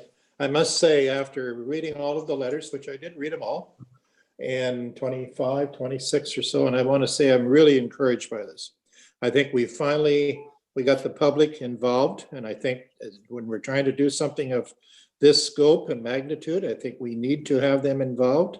We have a wonderful public that have come together, and I was fortunate enough to say that I served on the hospital board back when the expansion happened, and the people were very generous, and people came out of the woodwork and became part of the solution. I don't think we can just sit back and do nothing. I accept our responsibility. We're an amalgamated township. We inherited that as part of and we were fortunate to have it. I think we cannot let it go into disarray. However, after listening to the presentation from Mr. Maitland, I'm also encouraged that there's money there that we can have. But I think it's really, really important that we be smart about this. And I think if we can engage the community, have them participate, and have some fundraising, and then what we're not looking at is renting or borrowing the full amount, which will have major significance down the road, and borrow only what we need to borrow. And I think that's a very good principle to go by. And I'm fully supportive of the people, and I think I also support the ones that don't necessarily are involved in hockey, but they're looking at it as a much more of a larger facility, which should be there for everyone. I mean, let's get it back again. And once the COVID is over, let's get this rolling. And it should also be a moneymaker if it's managed properly. When I think of the hall, I think of some of the suggestion about having other indoor sports in the summertime and so on. These are all great ideas, but the council cannot come up with all of the solutions. It would be very easy, I think, for council to go ahead and say, we're going to borrow the money and charge it to you. The other option to the public is get involved. Okay, so this is a great start. I'm really glad that we didn't jump into it immediately. I wish we would have gone to the public a year ago and we found out we didn't get the grants. However, it's not too late. It's time to get this rolling, but let's do it properly, and I think engage the public. And also, I do have a question actually for the CIO. And I'd like to know how much we put into the reserve fund last year for the arena.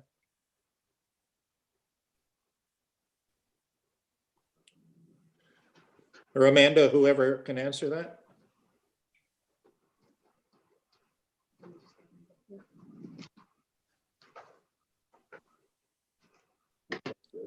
I guess Sue disappeared.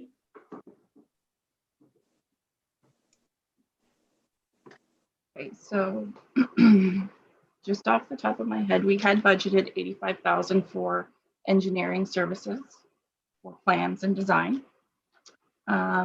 Because that did not take place in 2020, it will be rolled back into reserves for 2021. Let me just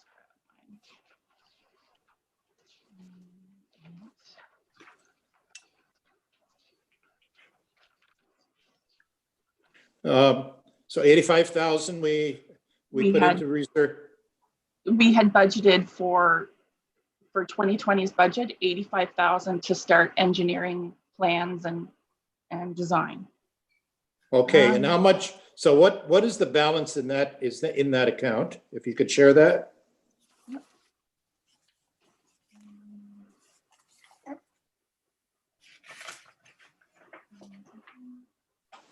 And I don't know if I'm reading my budget document correctly, but the Paul J. Yakabuski Community Center Reserve as of January 2021 from last year's information sits at $228,448.65.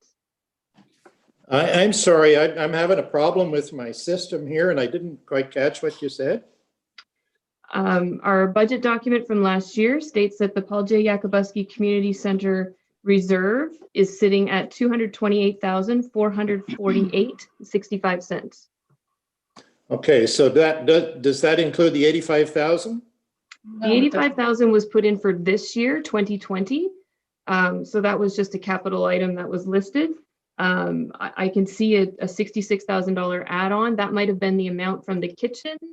I'm trying to remember what we did. No, so the balance. I'm asking a very simple question, and that is how much do we have in reserves for that particular facility? For that facility was 228,448. Thank you. Now, So now at year end, we'll be rolling 85,000 back into there. Okay, so the suggestion that council has done nothing is incorrect, isn't it? And that's really unfortunate, because if that's the position that some of the people are taking, and if they want to play politics, the election is 2 years away. Let's all work together. And I'm, as they say, encouraged by the ones that offer a solution, not an excuse. And I'm all supportive. And so for anyone to suggest that a member, they might as well have mentioned my name because I'm asking the questions, okay? But they wouldn't have the guts to do that. But I'm not opposed to this building, okay? So get that out of your mind. I'm all supportive, but I want to do this properly. And engaging community and in using our numbers that we've already got, I think is very important. So thank you. Thank you. Any other, Mayor Love? I'm running out of power here. I can't. Okay, thank you, Chair. I'd like to address some of the points made in the letters we received and clarify some misunderstandings I noticed in the letters. Are you there, dear? Councillor Poplinski, could you please mute? Thank you. The condition of the arena and the need for major repair work has been discussed openly by both this and the previous council. Over the years, many of these discussions have been reported on by the media. Councils have made some effort to set money aside for these major repairs, but a lot of this money has been needed for ongoing repairs and equipment replacement to keep the arena running. Every possible grant opportunity to fund the arena repairs has been rigorously pursued over the past 2 terms of council. To meet the requirements of recent grant applications, a building condition assessment report had to be done. These funding applications would have been considered incomplete without the information in this report. In March of 2011, Stantec produced a roof structure review for solar panels installation report on the arena. The final recommendation states, and I quote, "Based upon the comparison of available design loads and structural analysis, it is evident that there exists no structural reserve available for the existing recreational facility. The only available option would be reinforcement of the structure, which is deemed impractical both economically and further due to the welding requirements, which would be extremely difficult or impossible with the current building usage," end quote. Past councils did not pursue a solar panel installation on the arena roof because it does not have the load capacity to handle the additional weight. This council decided to do a structural adequacy review of the arena to ensure the building's roof and structure is in good condition and can continue to be safely used beyond the time it would take to pay back a loan. Council is elected to make these decisions on behalf of the community. This is our job. We are all concerned about the impact this decision will have on our taxpayers. There is also no decision that will make everyone happy. If there was, this decision would be a no-brainer. It isn't. It's a difficult decision. We're all motivated by a desire to make the best decision possible for this community. Respectful discussion and debate on the issue is part of council's decision-making process. Some members of council may not agree with the final decision taken by council, but it's the duty of all members of council to support that decision. I really appreciate the input that we got. I think all of council does. We have all read it. We have all considered it. I wanted to clarify those points because I saw some misunderstandings in those letters, as I said. Just to be very clear so the public is aware, we are doing everything we can. However, we do have a difficult decision to make, and we are all doing our best to make it in the best interest of our community. This morning, we heard there's an option we can pursue that will buy us a little more time before we lock ourselves firmly into a debenture situation. I think all of council is more than willing to entertain what are those possibilities. We would be very pleased to see our community step up and want to fundraise to assist to offset some of this cost. That is a commitment that would be great to have from the community, but the community needs to recognize that council and staff can't do that for this community. It's the community that needs to do it. So council is open to these possibilities, but we have a difficult decision. We know we have an arena that needs to be fixed, and we need to get that work done very shortly, or we will lose the opportunity to participate in the Ontario Winter Games in 2022. We will continue to move this file forward, and at this point, we are not asking for any specific decision from council, but the council receiving that public input was a good thing, and we are very grateful for it. So thank you very much to the public who participated. And I'm hoping that as we move forward, they will understand that we are doing the best we can in a difficult situation, as all councils try to do, in the best interests of their community. Thank you, Chair. Thank you, Mayor Love. Councillor Bromwich. Thank you, Chair Wilmer. Through you, Chair, I just want to go back in time here. There's been statements made that there's no available information for the public as to previous discussions on the arena. There's been reports back 8 years ago on our arena, okay? There was actually a discussion in 3 councils ago that the option of closing the arena came up, okay? We're either going to do this or we're going to close it. And that was 8 years ago. We've continued over the years to discuss the upkeep of the arena. One of the points people are trying to make here is that we're sinking money into a black hole here that doesn't pay any money back. It's a no return on investment. It has to be quite clearly stated here that recreation is not a money-making situation. Recreation is a service. And I have pushed this idea for many years publicly and in meetings that I've had with groups that recreation and tourism should be an essential service. It is not. Even the Ontario government at one point, about 2.5, 3 years ago, was making that proposition in Parliament that they might continue to push for recreation being an essential service. So you're not going to make money on it. But one thing we did find, every dollar we spent on recreation and tourism generated $4.50 in revenue in the town while that was being promoted. We were questioned on that statement back about 3 years ago. Why would you make a statement publicly like that? Where did you get those figures from?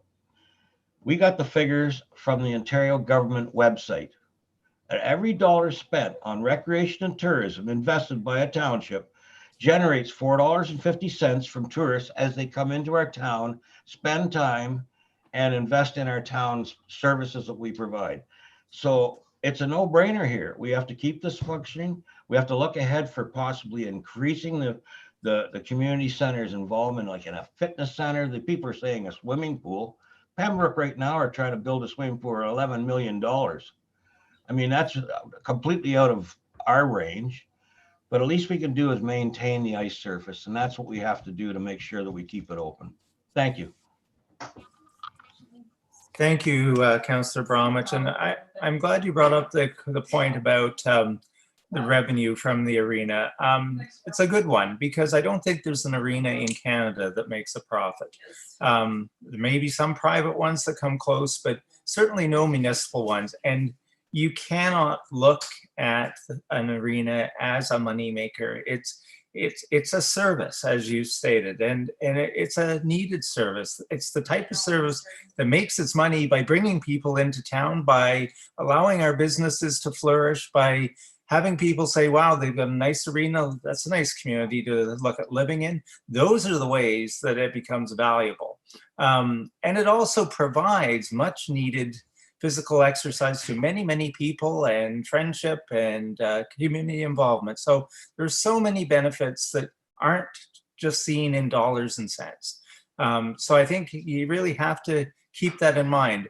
Our arena, when it's repaired, will never be making money, but we will have a nice surface, and it will continue to operate for 30, 40 more years, given the right remediation. Mayor Love. Thank you, Chair. I'd really like to support what you've just said. The arena is a piece of infrastructure. It's no different than Paw Lake Road or any other building that the municipality has. It's a piece of infrastructure, and we need to ensure that we're looking after our infrastructure. It is also a key hub for our community as a whole. It is a building that people have fond memories of, that people are bringing their children to, that our community as it grows is going to be using more and more. But as you say, it is very unlikely that it's ever going to be making money. Council and staff, municipal staff, don't have the capacity to spend the energy, effort, and the investment in attempting to do large events to hopefully eventually down the road make significant amounts of money at the arena or even in this municipality. That takes a resource, human and financial, that we just simply do not have, and as a small municipality, we aren't prepared to risk. So we have to understand that our arena is something that is going to cost money. It is very unlikely it's ever going to break even. So be it. It's a piece of our infrastructure that provides great service to our community. If it was a money-making proposition, private enterprise would be involved in providing arena services because they could wait for it, make money.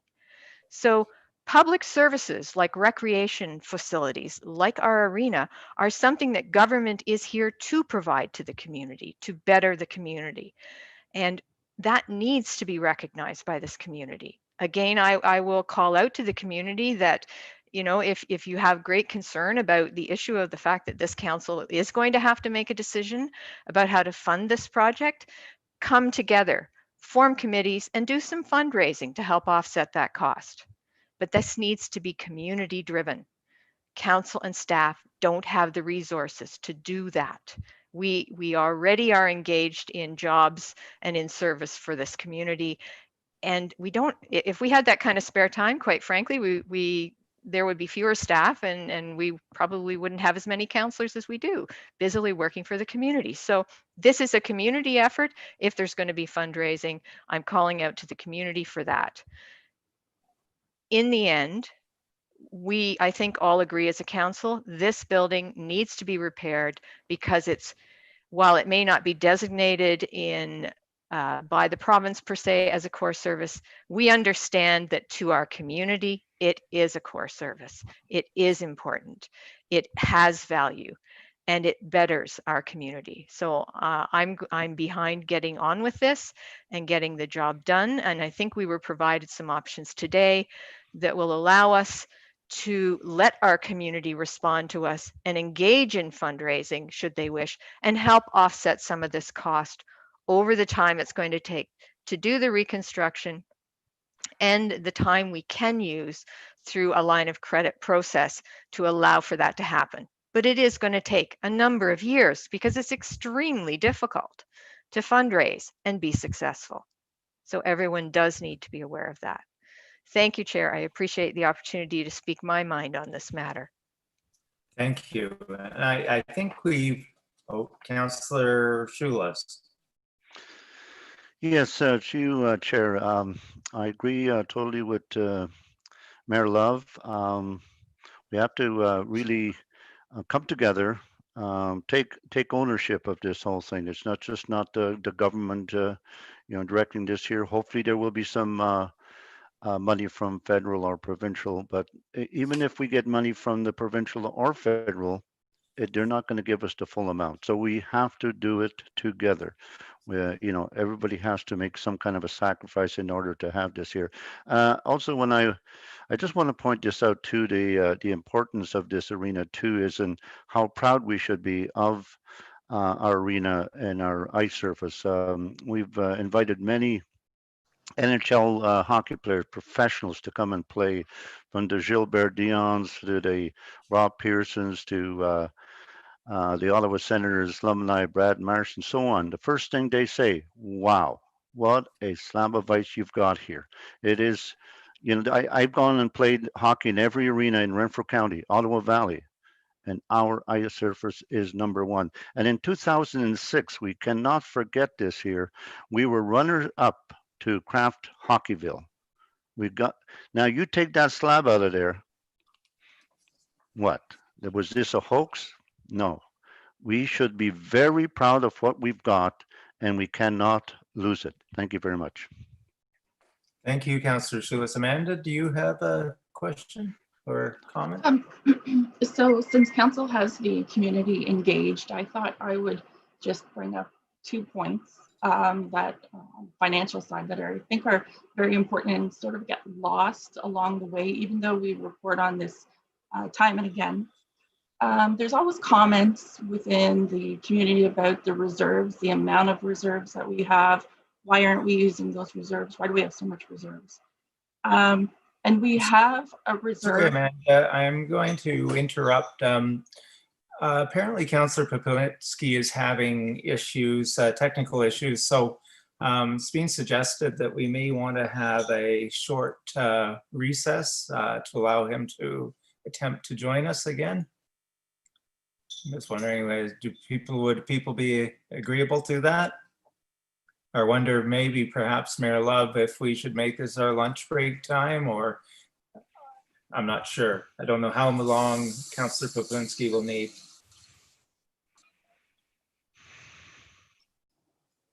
Councillor Papulinski let me know that he's trying to log in with another computer, but he's having a hard time. So maybe if we took a half-hour lunch break, and so that I could help him. Yeah, I think that would be a good idea. So I'll turn it back over to Mayor Love. Oh, Mayor? okay, Chair. Then I'll ask for a motion to take a half-hour lunch break and resume at 12:30. Moved by Councillor Bromwich, seconded by Councillor Wilmer. All those in favor? And that's carried. Okay, so we will take a half an hour break and we'll be back at 12:30, hopefully with Councillor Papulinski. Thank you. Thank you. To let you know that I will be turning all your videos off and muting you, and the screen will indicate that we'll be back at 12:30. Thank you, Gwen.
Up to 10.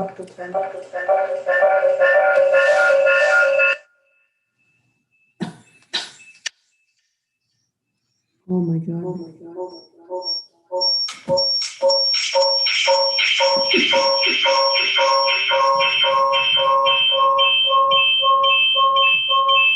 That's okay.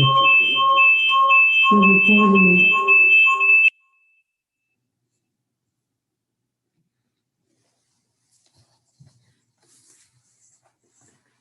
You want to take that?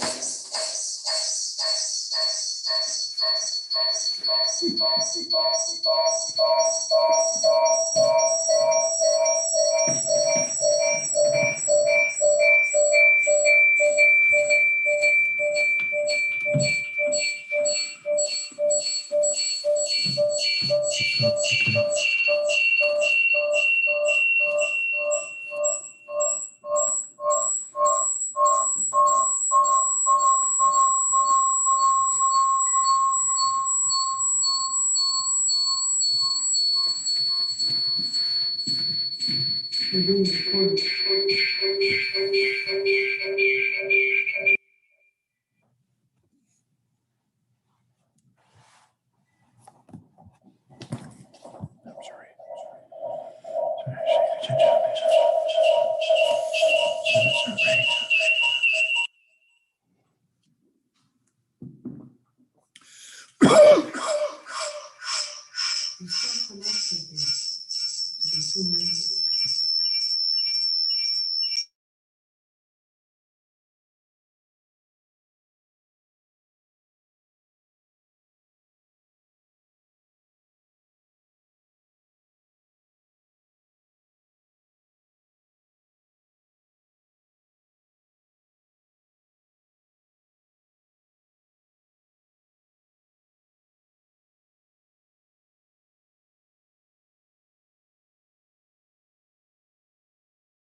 Paul.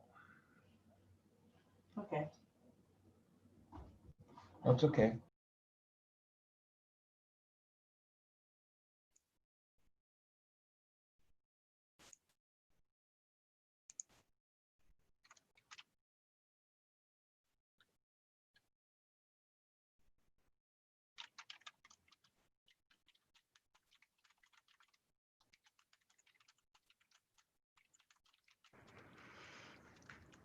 Okay, 12:30, my goodness.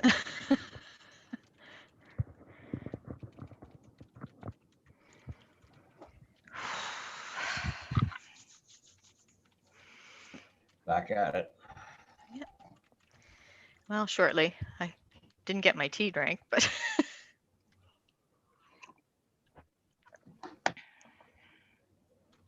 Have some eggnog. ooh. Merry Christmas. Mhm.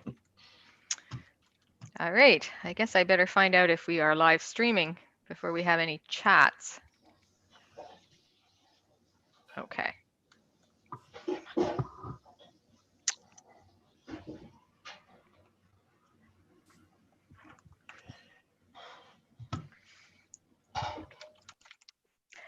We are live streaming right now, so just everyone be aware.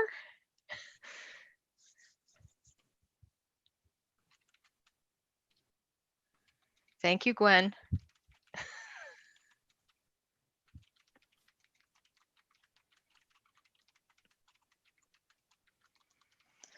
Okay.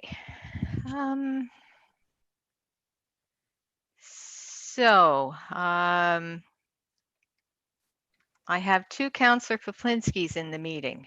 I'm going to wait for him to log in to see which one pops up, and I'll remove the other one. I know he had problems with his iPad, so Okay. he switched computers. So we're just waiting for him to get that working. Okay.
We are just awaiting to see if Councillor Poplinski is able to connect and join us. I see him, but I don't know that he's there.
How are we doing now?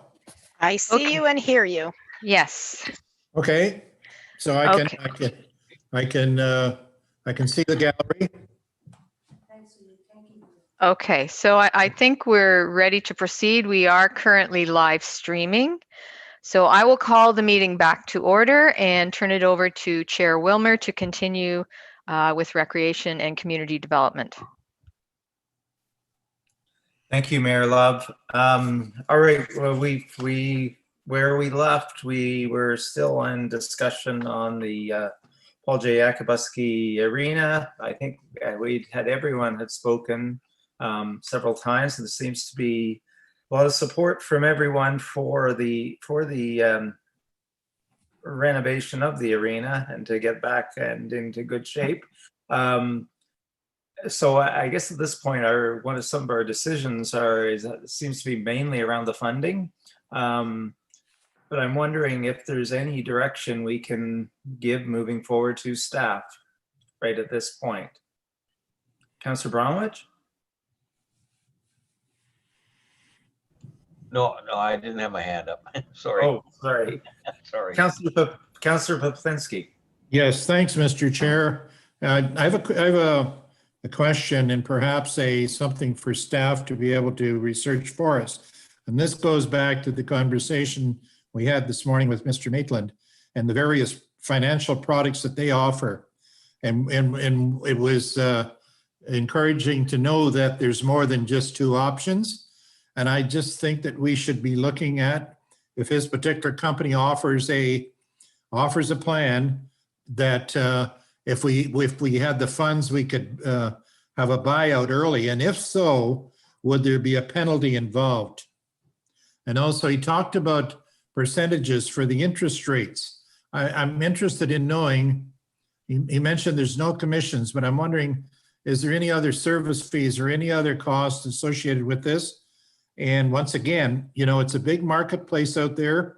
For some things, this might be a smaller marketplace where we can actually go to see what other products would best serve our situation. Because as we engage community and we're looking at other avenues of funding, we may not need this for 25 years, but we don't want to be in a situation held back by this debenture for 25 years if we have an option to pay it off early. Okay, so there's some questions regarding the actual financial instrument that we're looking at. And I would hope that that staff will find out what all of the options are for us. Great. Amanda? So, sorry, I hope you can hear me. So my understanding was that once you enter into a debenture, that then goes onto the market and is sold on the market. And therefore we cannot buy out our debenture if we took it out for 20 years and then 10 years down the road decided that we were able to pay it off, we would not be able to do so because that is sold out on the open market by other investment firms. So that's where he was saying that we would be able to look at a line of credit option for a short period of time, say 5 years, so that we could then 1 year down the road, if we chose to still enter into a debenture or maybe different program came along, that we could still look at different options available to us. But once we enter into a long-term debenture, we would not be able to pay it off early. We're locked into the length of that term. So my further question to that, this particular program, we're getting a special rate of 0.6% on what they can call the construction portion of it. Do we have to then also commit in order to get that benefit, which I think is very good?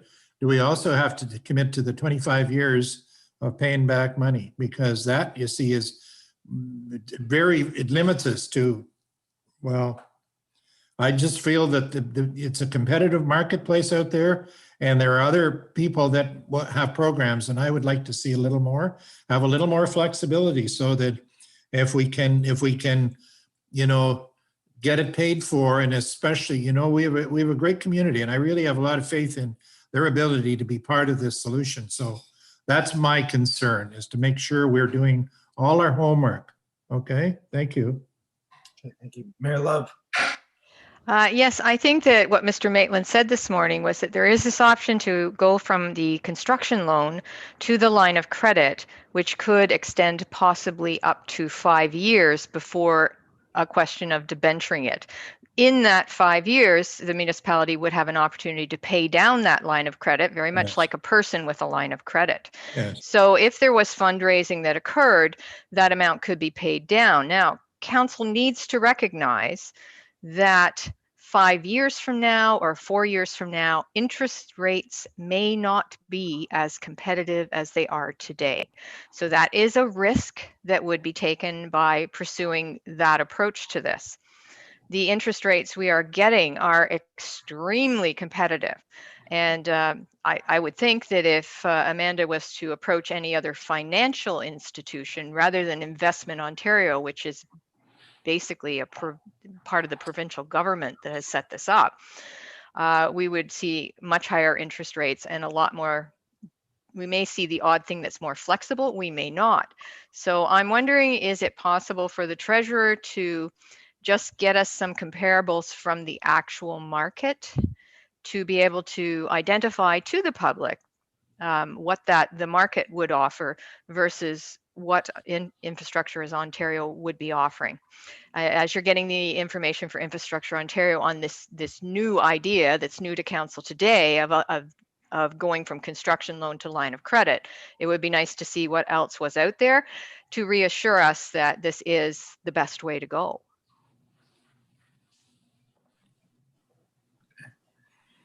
Thank you, Mayor Love. And I have to apologize. I missed a lot of Mr. Metcalf's presentation this morning as I was being booted out of Zoom continually. But my understanding too was the line or the construction loan, which, as you say, we could probably keep going for about 5 years, probably has a slightly higher interest rate on it, but not much higher. I think you said 1%. Is that correct? 0.6% for construction. Okay. All right. Okay, Councillor Poplinski. Yes, my question is in relation to that, and would we have to sign if we applied for the construction loan for 5 years, do we have to sign a letter of intent then to engage in a 25-year debenture? Because that is also important. So there's many little nuances and questions which I would want to have a little bit more insight into. Right, Mayor Love. What Mr. Maitland said, the construction loan is for the construction period. At the end of the construction period, be it 1 year, which is what we're hoping for, is actually less than a year, we could enter into a line of credit. At that point, the interest rate is not necessarily going to be the construction loan rate, which is, he quoted at 0.6% today. It's going to be the line of credit rate. And he was not absolutely certain on that amount. He did mention something around 1%, but he's getting back to us with that information. So when we transition from construction loan to line of credit, the line of credit could extend for up to 5 years. That's our 5-year period in which we will be paying the interest, but we have an opportunity to pay down the principal through fundraising, through other means, whatever means we can find to bring the principal down. At the end of those 5 years at the maximum, and the future council could decide to do it sooner, that would be the time at which the decision would be made with what's remaining that's still owing. Do we debenture it? And if so, how? How would that be approached? So the thing that this gives us with the line of credit is an opportunity to engage the community in fundraising to support this facility for a period of time. So what we're going to get back from Mr. Maitland is more information, exactly what you're asking for, Councillor Poplinski, on this process of transitioning from construction loan to line of credit, at the end of which it could be debenture, or perhaps the municipality will have paid off the amount that was borrowed. Who knows? So I think this is very valuable. What I've also asked for then from Amanda is to provide you with the further information of what going to other market entities would look like, and what would be the benefits, what would be the restrictions, what would be the interest rates that would be involved. Yep. Thank you. Right. Amanda? So I just wanted to bring something up. I am not I don't work in the licensing department, but it is my understanding that under the Alcohol and Gaming Commission rules, should a lottery license be taken out, a municipality cannot directly benefit from any lottery or gaming license, just so that council is aware. Those are my understandings of the Alcohol and Gaming Commission's rules. Yeah. Councillor Popzinski. No, my question was related to the mayor's comments. I think those are well taken, and I think we need to be able to say to the public, these are the options we had. And because I don't want somebody to come back and say, well, why didn't you look at, there's other companies out there that will give you an option like paying off a mortgage early. And of course, some do it with a penalty, some do it without a penalty. And there's maybe on the anniversary date of renewal or whatever. But I mean, there's a lot of options out there in the financial world. And I just want to make sure that we're exploring all of them, or that we can, within reason. We can't go on forever because there's decisions that need to be made, but it will allow us, the construction loan will allow us to get the community involved. We'll have a much better idea of the financial situation then. Okay, thank you. All right. No, I agree. The construction loan and line of credit that gives us up to about 5 years sounds like a good way of moving forward. However, it would be good to see what else is out there. But that being said, I think we have to be mindful of the time. We need to keep this moving, or I think, as Mayor Love said, we could be in danger of not being able to participate in the Ontario Games and other things. But we've got to keep it moving. So I'm just wondering where we head from here. We've had a lot of discussion today. I'm just wondering if staff has any direction or any thoughts. So I will reach out to other financial institutions. I will also contact Gavin from Infrastructure Ontario and just give some numbers to everybody so it's clear across the board who can bring us what at what numbers and length of time. And I'll provide that for council. I'm not sure what the turnaround is, but I'm sure financial institutions will be happy to respond quite quickly. So I can move ahead on that. Now I know Yes. the Recreation Community Development Coordinator is working with the engineer to start drawing up some plans. Is that the clarification that we've been given? I'm not sure what the last direction, what the recommendation was. So I can, I believe the last council meeting, we decided there was going to be another meeting in February to discuss the next steps. So is that what council still wants to proceed with?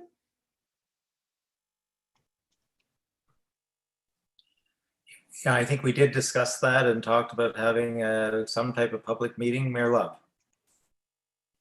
We're still in a position where we can't have a public meeting in a building with people walking in. No doubt about that. So we did call for the public input. We did get some public input.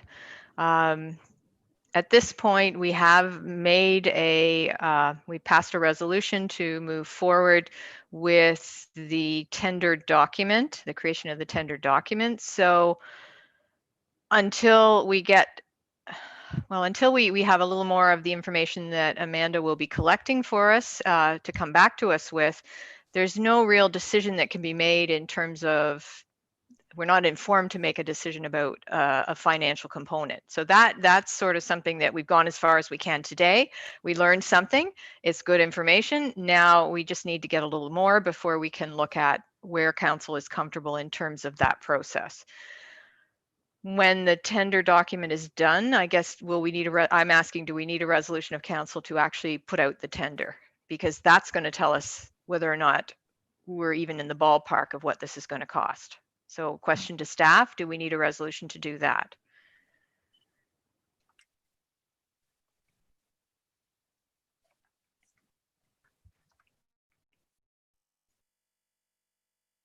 Sorry, I guess I was waiting on Sue. I would assume yes. I would think so.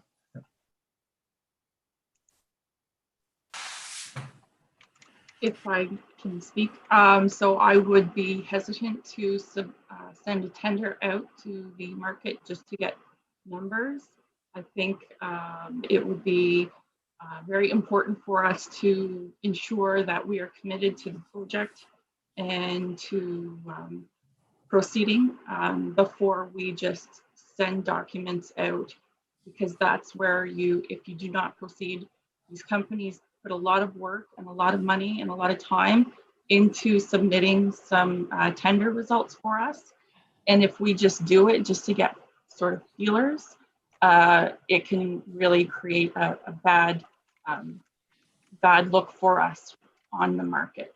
Just that's my understanding talking to the operations manager. Mayor Love? I'm not suggesting we put out feelers. I'm suggesting we tender the project. Yeah. So a decision of council would be made to tender the project.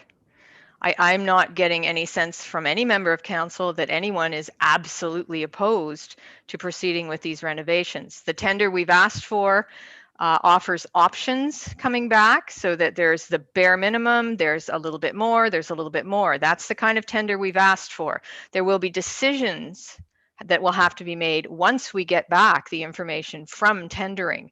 But our tender document that we are having produced right now has flexibility in it and allows for council to make those decisions about whether we want to do the bare minimum, do we want to do a bit more, how much do we want to do? But I'm absolutely suggesting the project be tendered, because I'm not getting any sense from council that there's any reason not to proceed to fix this piece of infrastructure. Thank you. Councillor Bromwich? Thank you. Could we have a motion drafted up to forge ahead with the tendering process? Get this off the ground. Let's get on with it. As Mayor Love I do said, want to. committed. I can see there's going to be I know what you're saying, Amanda, about possible repercussions if we get a tender out there and it'll mess. We have to forge ahead with this. We can't wait any longer. This is time sensitive. And I think that's the beginning process. Get a tender out there. We have options coming down the pipe as to financing. There's other ideas maybe coming up from council members or other people that can, but I think we need a motion on the table to confirm a tendering process to be immediately issued. Thank you. Thank you, Councillor Bromwich. Stephanie, were you going to say something? I was just going to say at the last council meeting, and I don't mean to take you back, there was a decision to wait for funding from the two conferences that are normally around. So I just wanted the tender document won't interfere with that. The project start date would interfere with the application for any further funding, just so council is aware. All right. So where do we want to go? Council or Mayor Love? Yes, so at this point, we have the tender document being prepared. We know council needs to make the decision to tender. We're not quite ready to do that. So, while I do want to get on with this, and I recognize Councillor Bromwich's point that if we don't get on with it, we won't get it completed in time and our goal was to have it completed for the fall of 2021. But we may not be quite ready yet to actually go out to tender. But I thoroughly intend when we go out to tender that we're tendering the project. So Stephanie, at this point, we haven't got the tender completed yet, I'm assuming. So it's not even ready to tender. So perhaps staff could come back to us when it's ready to tender and we could have a discussion about where we're at, because when that's ready, it may be in 2 weeks, it may be in 3 weeks, I don't know. We'll know more about what's going to happen at the Roma conference, and maybe we'll be at a point where we're going to say, let's wait 2 weeks or 3 weeks for OGRA, but council can then make that decision at that point. So when the tender's ready, it can come back for a motion from council. And then we can have a discussion about timing of the tender. So keep that in mind, staff, in case there are some things you see around timing of the tender going out. That would be a factor. Typically with our grants, it's not so much whether or not we've tendered it, it's whether or not we've started it. So start date may be pushed back based on waiting for funding announcements. Yeah. Thank you. Yeah, no, I think that sounds reasonable. I guess my other question to Stephanie then is, do we have a timeline or a date on when the tender will be ready? At this point, no, not yet. All right. Well, I think then our next steps are just basically, as Mayor Love explained, we've got to wait on the tender to be ready, and then we can meet to discuss and proceed. I think if there are no other questions then on the arena, I think we'll move on. And I guess I'll be turning the chair over back to Mayor Love. Oh, Councillor Poplinski. Yes, Mr. Chair. The only thing I would say is that we should be prepared to have a special meeting, if everybody agrees. Because of the time constraints and many other things, we could end up with the information we need, proceed. We wouldn't necessarily want to wait for another month necessarily. Well, I agree with that completely. And I think when we have the tender information in, or even if we did receive any information through Roma or anything like that, it would be great to meet soon. I know this is a very fluid situation, but we have to adapt. And if it means extra meetings by Zoom, then we'll do it. But I'm prepared to do that. Thank A you. project of this magnitude, yes, we certainly would, I think. Call one right away. All right, I'm going to turn it back over to Mayor Love. Thank you. Oh, okay, thank you, Chair. Our next section of the meeting is planning matters and statutory meeting under the Planning Act. Under municipal reports, you have the building permit statistics for January 1st, 2020 to December 31st, 2020. Are there any questions from council on that item? I think it is primarily there for your information, so that you can see the work that the planning department has done. So I guess we'll just accept that as information, Sue. Okay. We don't have correspondence, but we do have an outstanding matter. It's a letter from C. David Lethbridge, dated January 1st, 2021, regarding the Mission House Museum and Gallery. Having read the letter, there are certainly some misunderstandings that Mr. Lethbridge has in terms of what's just happened with that property. Mr. and Mrs. Kelly purchased the St. Paul's Church property from the Anglican Diocese of Ottawa. This was a private sale. The municipality has never owned this property. We were informed after the fact that the property had been sold. The municipality does own the Mission House Museum building and has a lease with the property owner for the use of the land the building sits on. The lease extends until June 2nd, 2022. This lease continues with the new property owners.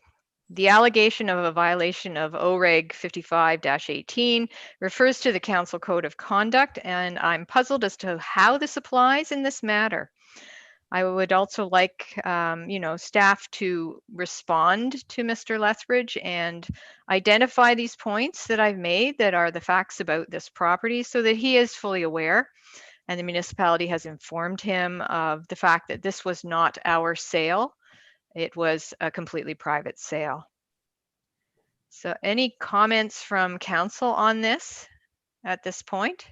I'm puzzled where the confusion lay, because I thought Mr. Lethbridge was aware of the situation, but apparently there is some misinformation out in the community about this particular property. Sue, did you want to speak to this? Oh, here we go. I can try. My internet is really unstable. Can you hear me? Yes. Yeah. Okay. I will call Mr. Lethbridge to clarify some of his questions as it pertains to some changes that he wanted change within the terms of reference, and why some of these are not part of the term of reference and only part of the lease. And I'll confirm as well that the lease agreement is still in place until June 2nd, 2022, and that the new owners who purchased the property were clear that there are no changes to the lease and that we will be renewing and reviewing that in 2022. Okay, so at this point, we will be dealing with the new property owners when it comes to the lease for the land that the building sits on. Yeah. Okay, is there any questions from council or anything further? Councillor Poplinski. Yes, Mayor Love, thank you. I'm not about to get involved in the legalities of the actual lease itself and see whether that has been, perhaps it wasn't clearly defined in the letter to him. And I guess one of his big concerns was the fact that after 3 months, he got no reply. And after repeated attempts to get some clarification. So I find that a little bit problematic, but in terms of the legality of it, I'm not going to suggest, to get into the lease itself. I know it's a lease on a building, which I would love to see continue. I'm sure his intentions are good. I'm sure as someone that worked very, very hard for the society and wants to see it continue. And I think we all want to see it continue in one fashion or another, but it's just some of the concerns that I had when it was brought to my attention, about not hearing back. So I'm glad to hear that the CIO is going to be in touch with him and hopefully he can put all his fears to rest. Oh, I guess I don't have to put my hand up. Oh gosh, here we are. All right. Yes. So basically, there needs to be clarification that these are two separate things. The terms of reference for the Mission House Museum group are completely different from the lease for the actual property. So what was happening was that we are updating all our terms of reference with all our various committees and groups, and that is a separate issue. So I would hope, Sue, you will be able to explain that to Mr. Lethbridge, because clearly these two different issues have got mixed in his mind. And if we could get that clarified so that those terms of reference can then be reviewed by the group and then proceed to be updated and go through bylaw, that would be great. And then in terms of the lease itself with the new property owners, that will be a matter to see if there are any potential changes that the new property owner wants in the new lease agreement when it's renewed. And then we'll have to negotiate if there are, to see how that turns out. So they are two separate issues. And as long as that's explained to Mr. Lethbridge, I'm sure he's going to be perfectly fine with that. So thank you. Anything further on this item? Okay, I'm not seeing anything. All right, we'll move to official plan amendments and proposed changes.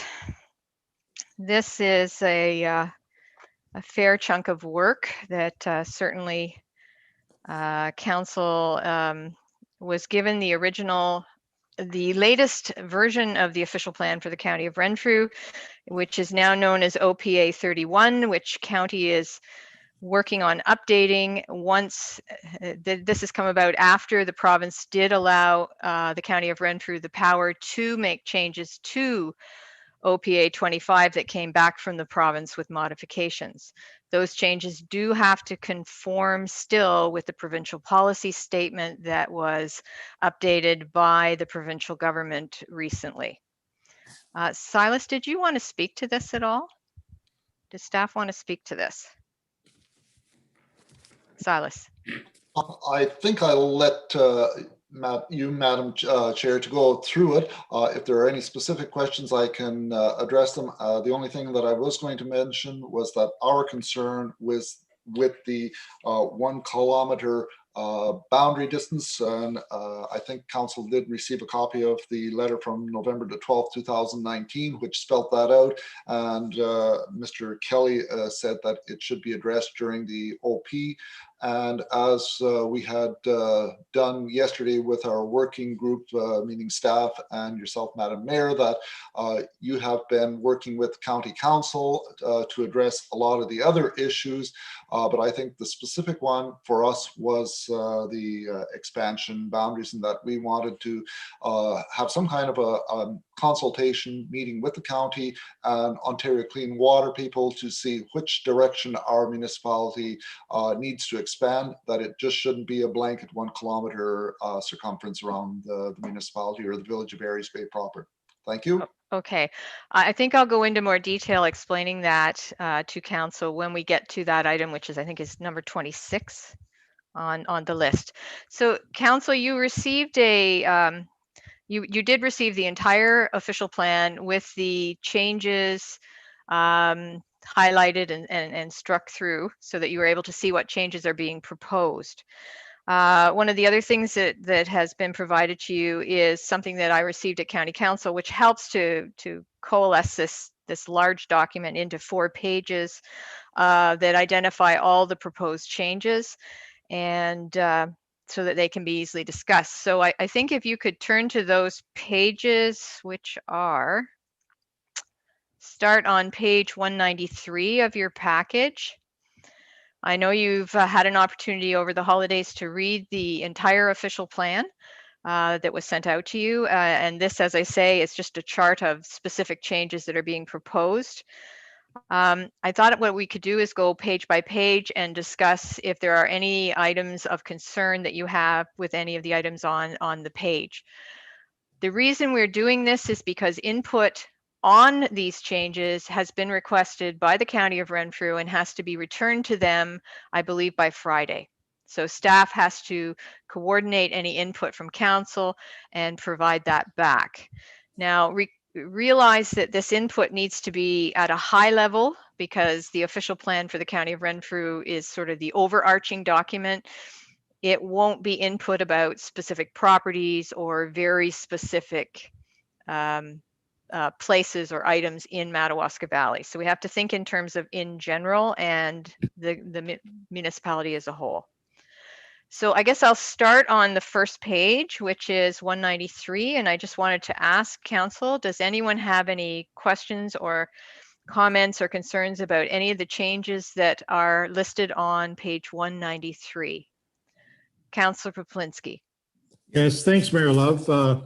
I did red circle several items on there, and in the interest of keeping this, you know, to a minimum, I'm just wondering. I'm sure the CAO will be speaking about it because she's also done quite a bit of work on it, and I've expressed my concerns to her, and so when it comes time, I've already spoken. So, thank you. Okay, were any of those items that you felt should be discussed by council? Yes. Okay. Could you just point to them, please, on the first page? Well, Anything? there are several, actually. So right, to get into all of it, it would be to, as they say, she's got a good itemized list of the various things that we spoke about. And that's why I'm deferring it, my time to let her speak on it, because she can probably have answers as opposed to, you know, bothering everybody to, maybe everybody's got some of the same concerns. But I was concerned about questions that didn't explain to me within that information sheet. You know, I'm concerned about having more requests for geological studies. The county usually requests them in every case. However, we have an option where we can to recommend that we don't need it. So when I don't want to lose that sort of ability to do that, because there's a lot of expense involved in severances and many other of these factors. So there's lots of information in that report, which I don't have at hand. I don't have the main thing sitting in front of me. So the issue itself may be totally irrelevant to what, you know, I'm thinking. So I think that I did express my main concerns with her. So I'll allow her to raise those because I'm sure she will. Okay, thank you. So just to clarify for council and the public, because the members of the public may be watching this, what came back from the province with OPA 25, the approved plan, official plan amendment, had modifications that had not been part of the negotiations between the County of Renfrew and the province. There were additional modifications that County Council was quite concerned about because we felt that those modifications would really restrict development across the County of Renfrew. They were modifications in a lot of cases that would be more suited to more urban areas rather than our vast rural area. Some other items that were of grave concern were things like some of the mapping that changed agricultural, added additional agricultural areas, added deer wintering yards, and many other things like that. So what came back to us was fairly restrictive. In the case of the requirement for studies, it was going to be a requirement for studies. Thou shalt produce an archaeological study. Thou shalt produce an environmental impact study. What the county is doing is trying to work within our specific rural circumstances, recognize the desire of the province through their provincial policy statement to implement these things, but allow for the realities that not every piece of property that's in a deer wintering yard has an impact on deer, because the map was vast. They actually did, the proposal does actually reduce the amount of deer wintering yard that is going to be proposed back and accepted as part of OPA 31. What you see here where it says, for example, on the first page, number 6, archaeological study required if lot exceeds the third lot from the original holding, which is the holding in 1971. That's actually reducing the requirements and allowing some flexibility. So this amendment is stepping back from what was asked and allowing for flexibility.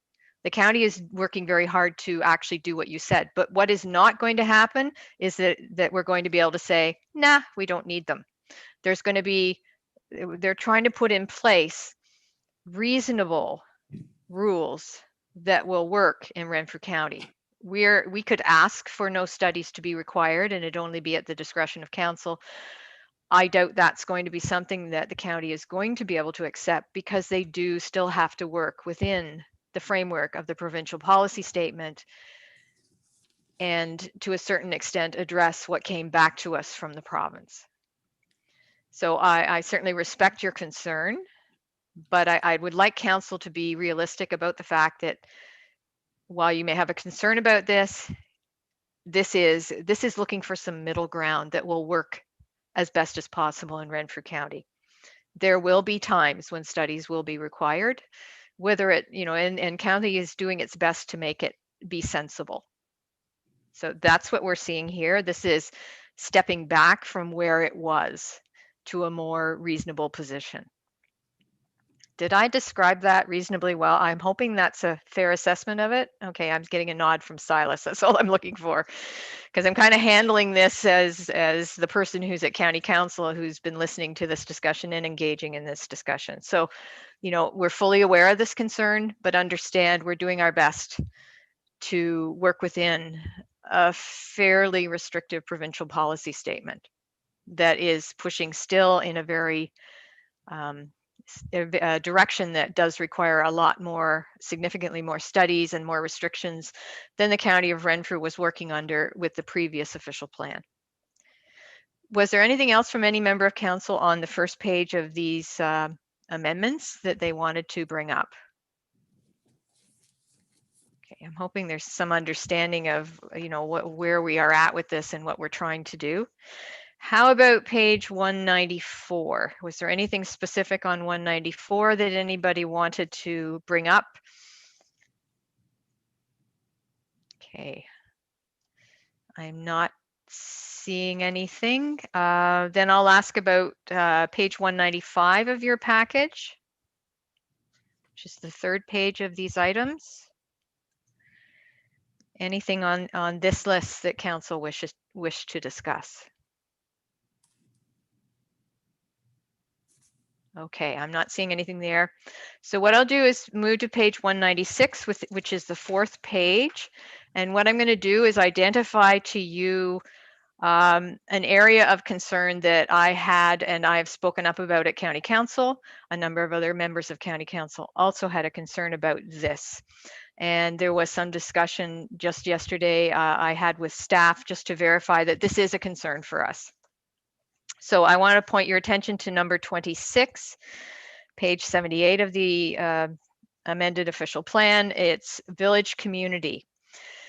Adds a policy discouraging development generally within 1 kilometer that would prevent efficient expansion of services. Now that sounds reasonable. That if you think about our settlement area, which is the village of Barry's Bay, the municipality has a desire to expand the services we provide. We have discussed this numerous times. But this policy is going to significantly discourage any development in a 1 kilometer band around a settlement area that would not be on services. So I'd like council to think about that 1 kilometer band going around the entire boundary of the village of Barry's Bay.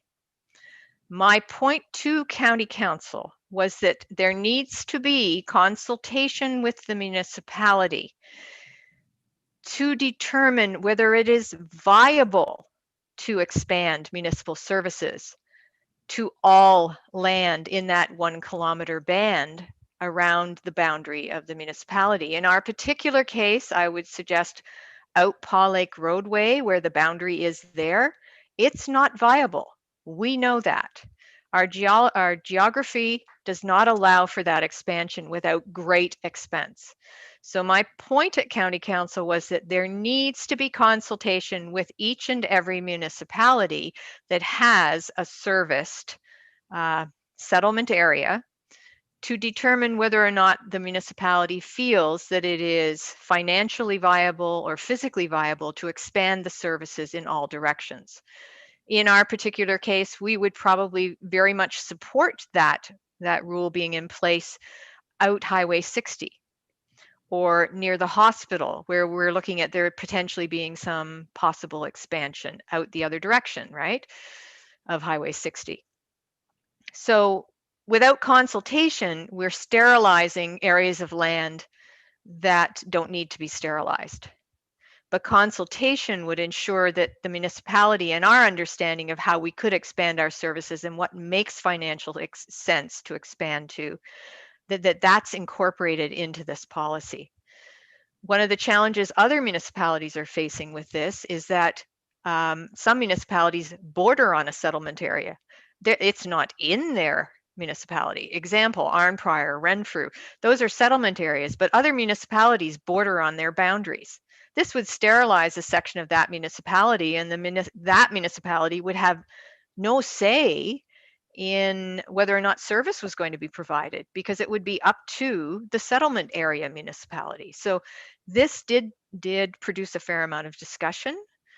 I would very much like to come back to county and again strongly in writing suggest that there needs to be consultation with the municipalities that have settlement areas that provide services to determine what makes sense and ensure that that consultation is listened to.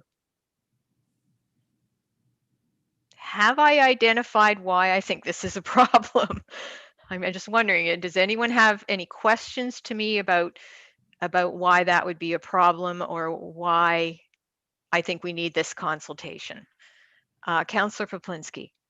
Yes, Mayor Love, I think you've picked one that's very obvious that would be quite destructive for our area. You mentioned Highway 60, you mentioned the road by the hospital. We don't have a whole lot of options, but some of the ones that we do have, there's tremendous potential out on Highway 60 coming into Barry's Bay. This would really take that away. And, so I think we need to put up a very, very strong front and contest this and do whatever we need to do to make sure it doesn't happen, because we might as well fold our tents and go home if this is what's going to happen. So it would be totally destructive, not I'm sure just for us, but there are other communities as well. Okay, so that would be a given. That one right there for sure. Okay, so there are certainly parts that we could identify where we would want expansion, and I think that's the thing. The difference between expansion out Paw Lake roadway, well, we're never going to service that. We know that. We can't afford to do it. But if it's directly adjacent to the end of our service line, then I'm in favor of a policy that says if you're going to develop right beside where we've put our water and wastewater to, our expectation is that you will connect to services because we are looking to expand our services. This is why I think that consultation is super important.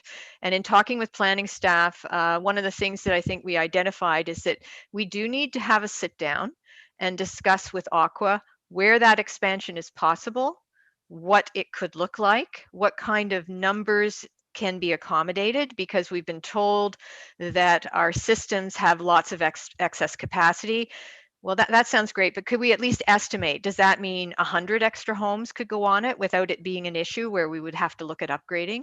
Does it mean 200 homes? I don't know. I'd like to have that discussion with Aqua, get some sense of it, and be prepared for the approaches that we will be getting from various people looking to develop these properties, so that we can identify where, yes, this makes sense to extend our services. No, we don't want to do it there. And we'll be comfortable with a sense of how much could be taken on. You know, is 30 more houses fine? Okay, great. But what if it's 150 houses? Now do we have a problem?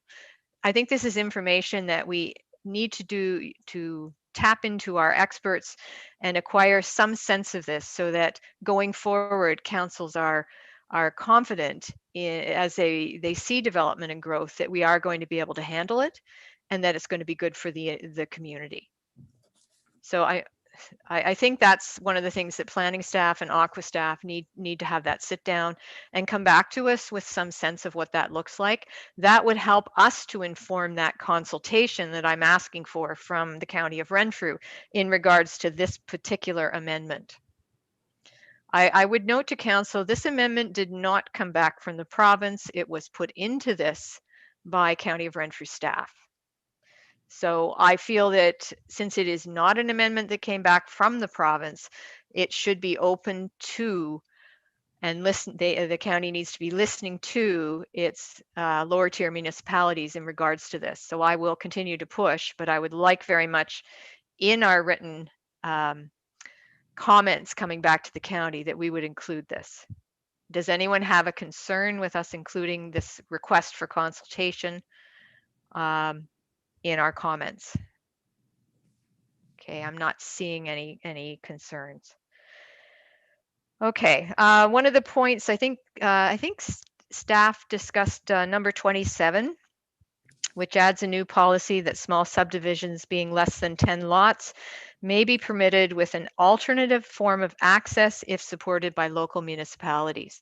So instead of a small subdivision having to be on having a municipally maintained road, it could be a small subdivision, again, as we've seen in Madawaska Valley, they're on private roads with a plan of condominium. This could be something that council could then suggest back to that developer under that particular item, and that development could then be done through private roads that we would then know would be built to a reasonable standard and would be maintained reasonably, right?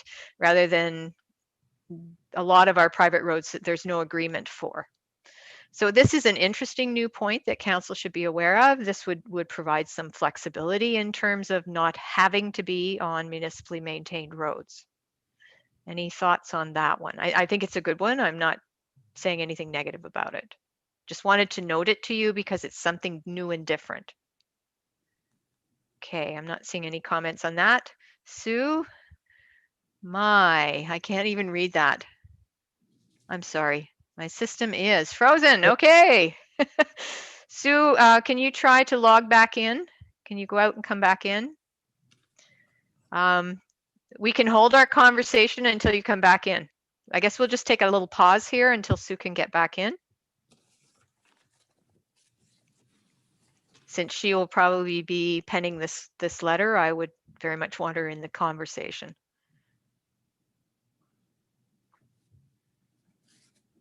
Okay.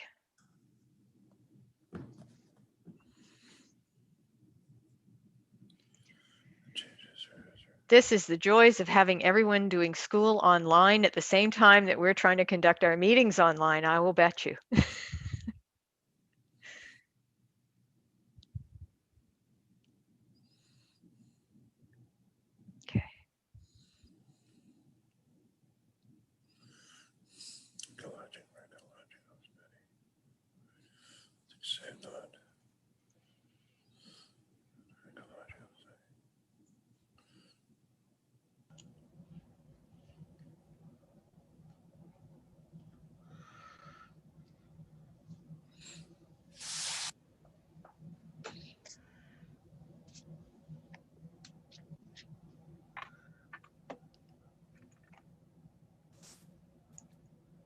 Can you hear me now?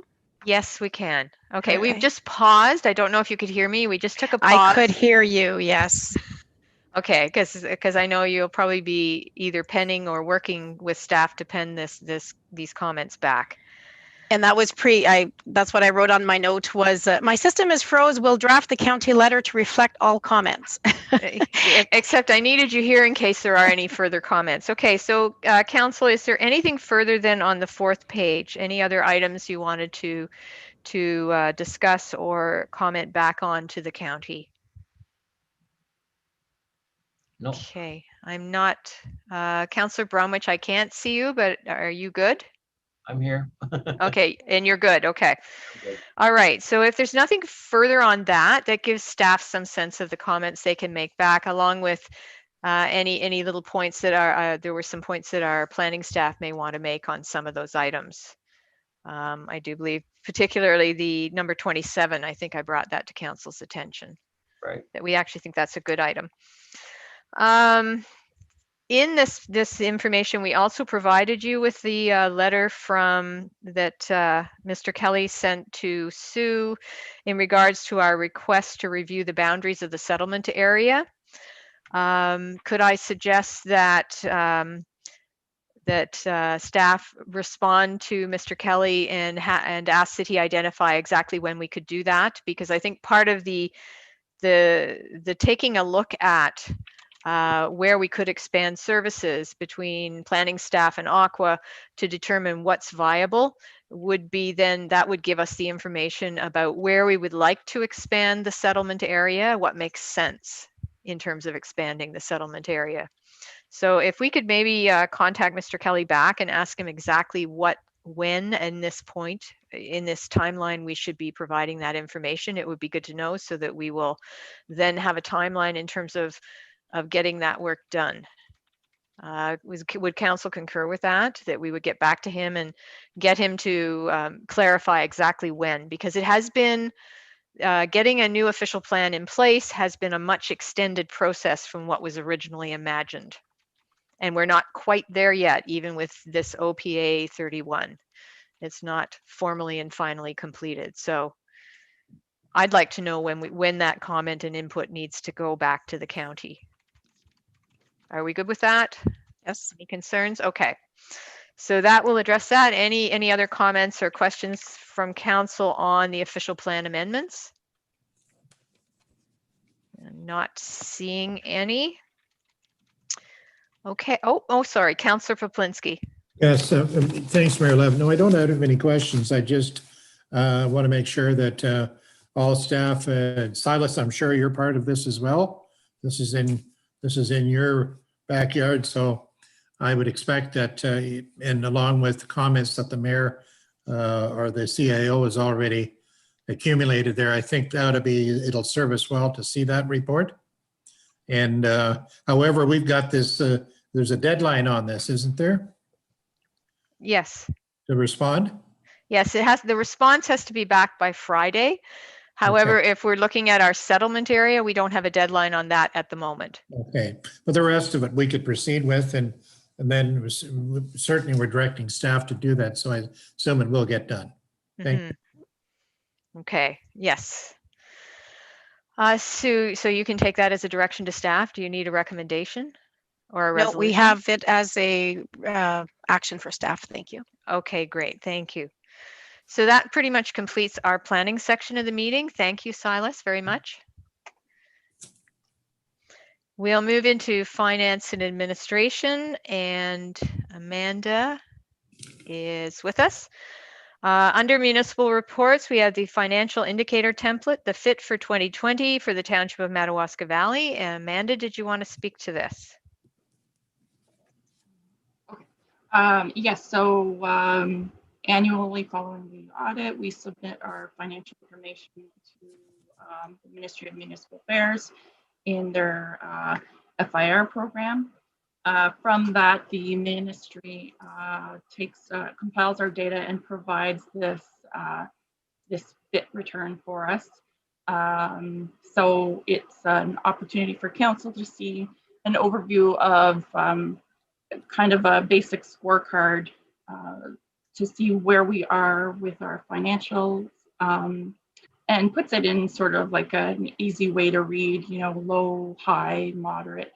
But also from that, the MFCI index is produced, which is at the top of the page. And that index is used to determine what amount that we would receive for, annually through our OMPF program. Yes. So just looking at it, our taxes receivable has gone down. So we're back in 2018, we were in the high area, and that was because of some challenges with the turnover of staff. And we're down to moderate, and we've always been in the moderate area. And then we seem to be in good financial shape with our net financial assets, or net debt as a own source revenue. Our total reserves and discretionary reserve funds as a percentage of municipal expenses. So we're in the low category, which is good. Our cash ratio is again low. We seem to be maintaining low figures on those. So the ministry is happy to see that. And then with our flexibility indicators, our debt servicing costs as a percentage of our total revenues. So as I spoke to earlier, for 2019, we're at 1.7%, which is good. So that helps us if we do need to take out any loans. And our closing amortization balance as a percentage of total cost of capital assets is low, and our annual surplus or deficit as a percentage of our own revenues, again, is low. So we're maintaining a steady sort of ship and trying to keep the numbers in the low to moderate range as we have been in many years. Okay, thank you. Is there any questions from council or any comments on the FIR?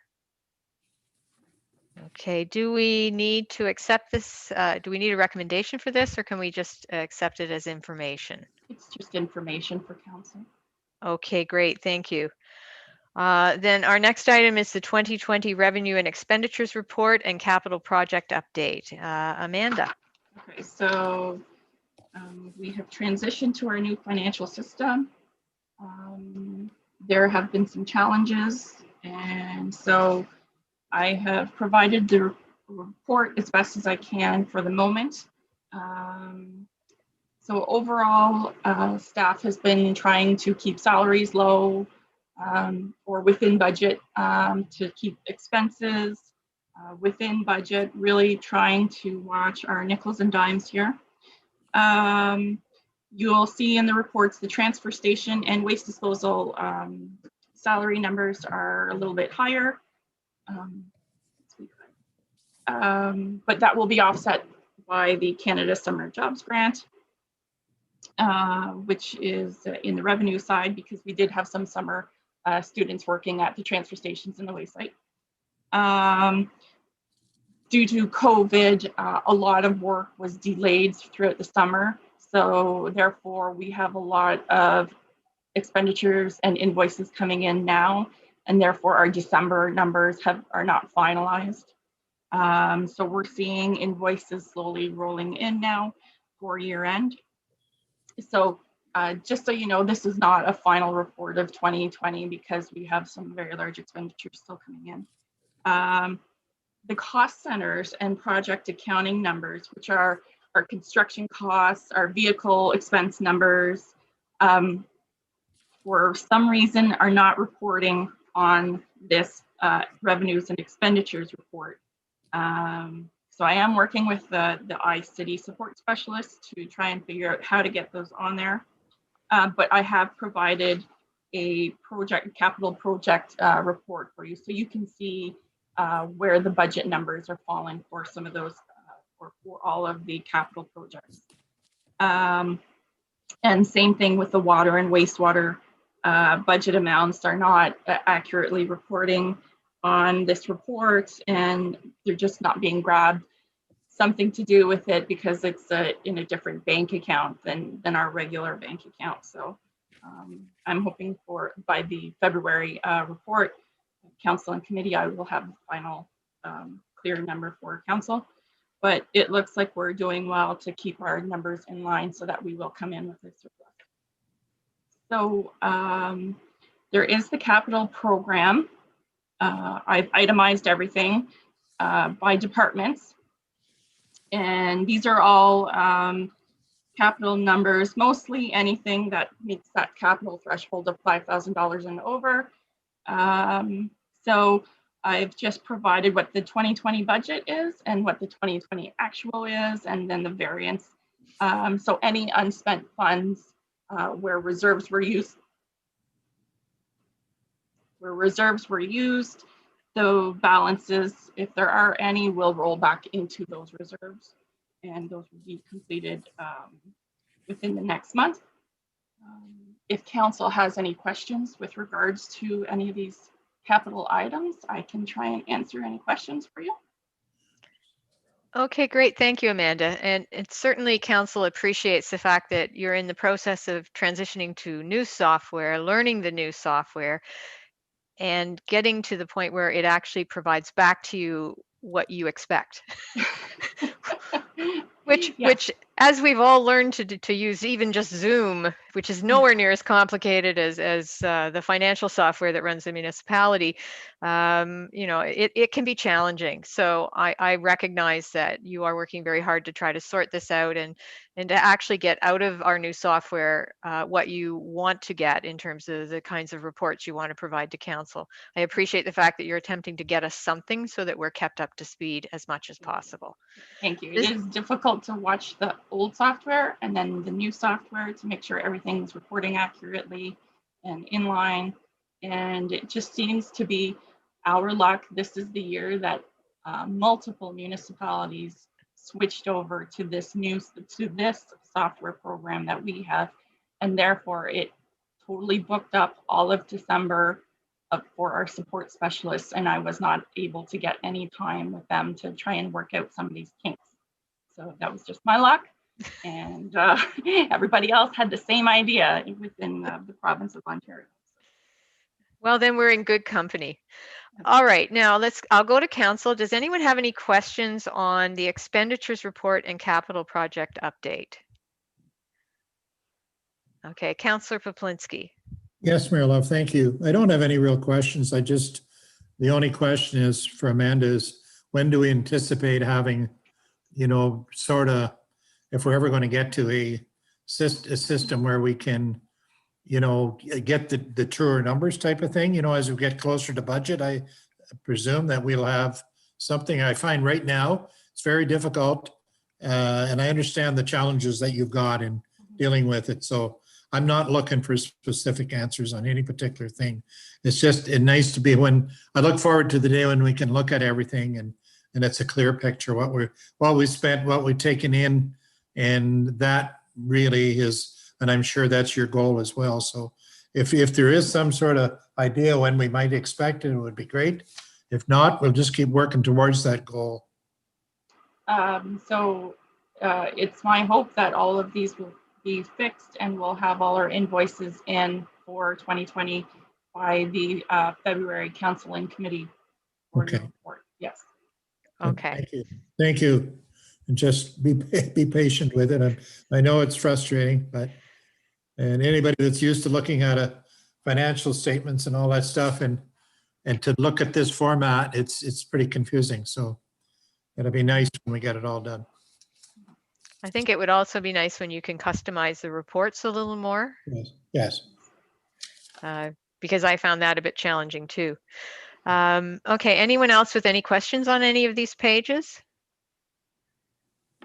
Okay, I'm not seeing any questions. Amanda, I did have one question for you to look into, or maybe you can answer it. Now, it's page 213 of our package. It says at the top of the page, page 7, if that helps you.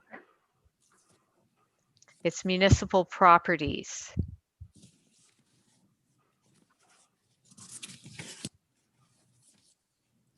I'll give you a chance to find that.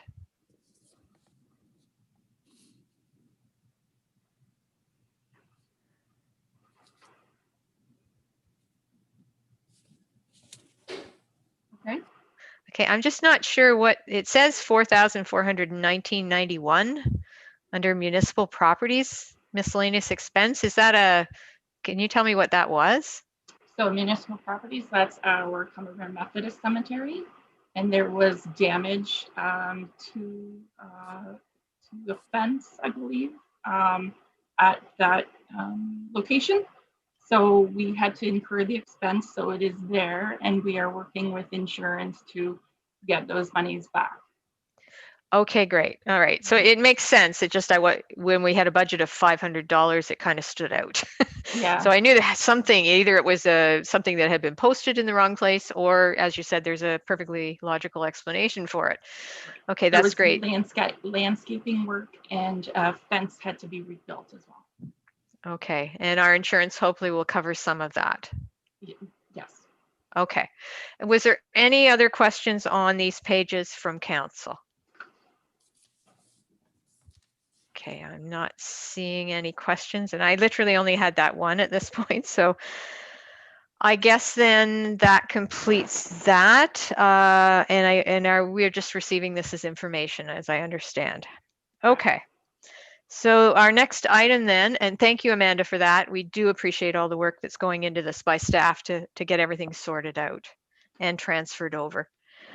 Our next item is service delivery options review. Sue, did you want to speak to your report?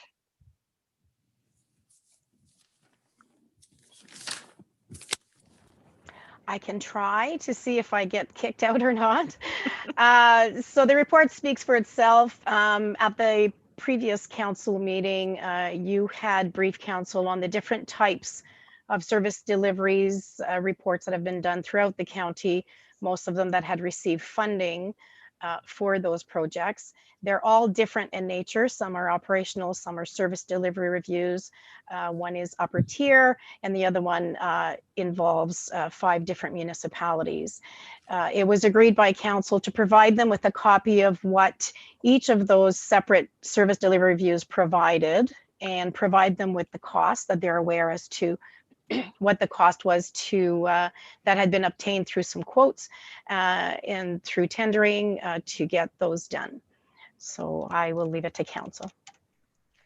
Okay, thank you. So council, as you can see, Sue has provided you with that information about costing.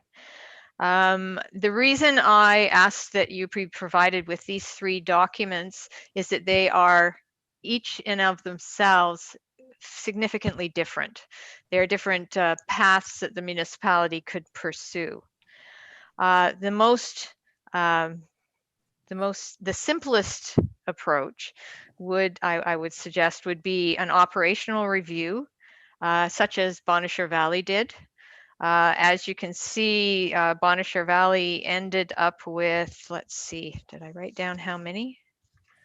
I made a list of all the recommendations for Bonnechere Valley, and I'm just looking to see if I have identified how many there were. I don't think I did. Oh, wait, no, I did. 75 recommendations they got back from their consultant on their operational review. I'm assuming based on the financial impact that probably they went with either the $40,000 or the $49,000 submission. Typically one would not necessarily go with the most expensive one for, obvious reasons. I noticed in looking at the 75 recommendations in the Bonnechere Valley report that 18 of these recommendations, at least, Madawaska Valley has already done. 5 of them I noticed we have either started or are working on. So they're very similar to what we might expect to come back to us through the process of doing an operational review. There did not seem to be large amounts of cost savings that were found. The only cost savings that were clearly identified would have come from reducing library and arena hours of operation. I'm not quite sure on the arena how that would work because you still have the overhead, but basically I didn't see significant amounts of cost savings proposed. What there were a lot of items that could be tackled to further the municipality in identifying being clearer about their policies and the services that they provide. So it's a sort of an internal review by one municipality, and that gives you some sense of what would come back if that was what we were to engage in.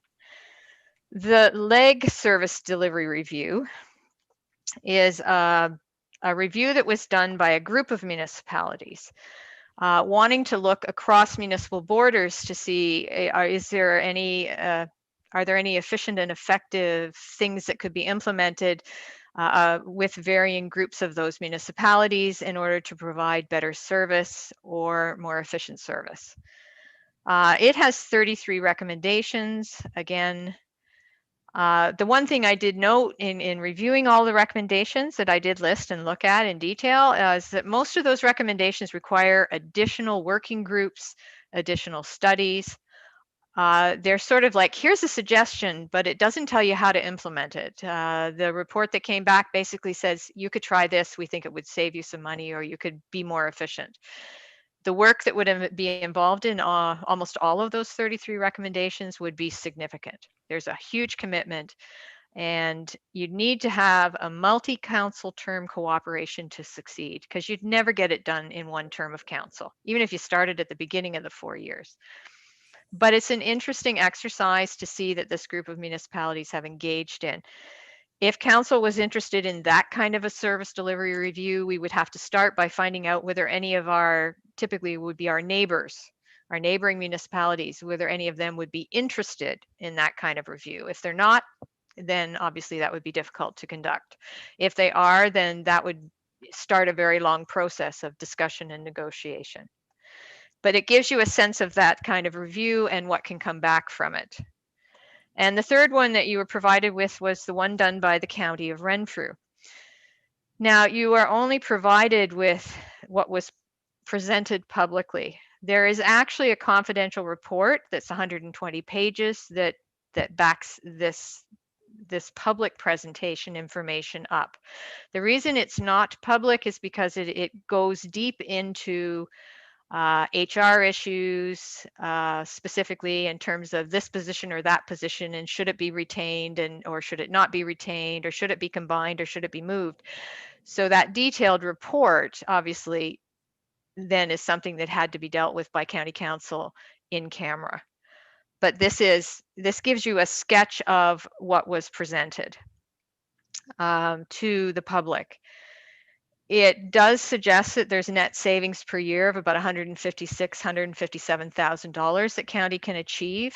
But I'd like council to understand that the total budget for the County of Renfrew runs around $150 million.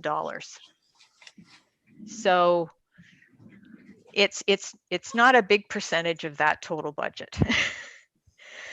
Many of the items that were identified in this service delivery review for the County of Renfrew were items that the senior leadership team had already identified and actually received County Council approval for, and were in the process of implementing. There's specifically a lot of work being done to the county building, administration building, to bring some of the departments into that building that have previously rented space in the city of Pembroke. So all of those sorts of items that are backed up by this report as good things to be doing were already either already underway or already in the radar. What the County of Renfrew's report didn't look at was anything to do with changing the services that are delivered by the County of Renfrew. So in the early assumptions on the report, the assumption was that they would not look at is there any value to reviewing fire service, police service, any services that could have potentially been looked at from the perspective of, is there any value to having this be a county-wide service that was provided at the upper tier? So whether there were services that could be provided that are currently provided at the lower tier that should be upper tier, or whether there are services that are provided by the upper tier that should be provided by the lower tier. Now, a lot of the things I just mentioned, police, fire, they would be fairly controversial and difficult to address. I recognize that. But here's a suggestion of something that was made, a suggestion made on the county floor that didn't go anywhere because it's not what the county does.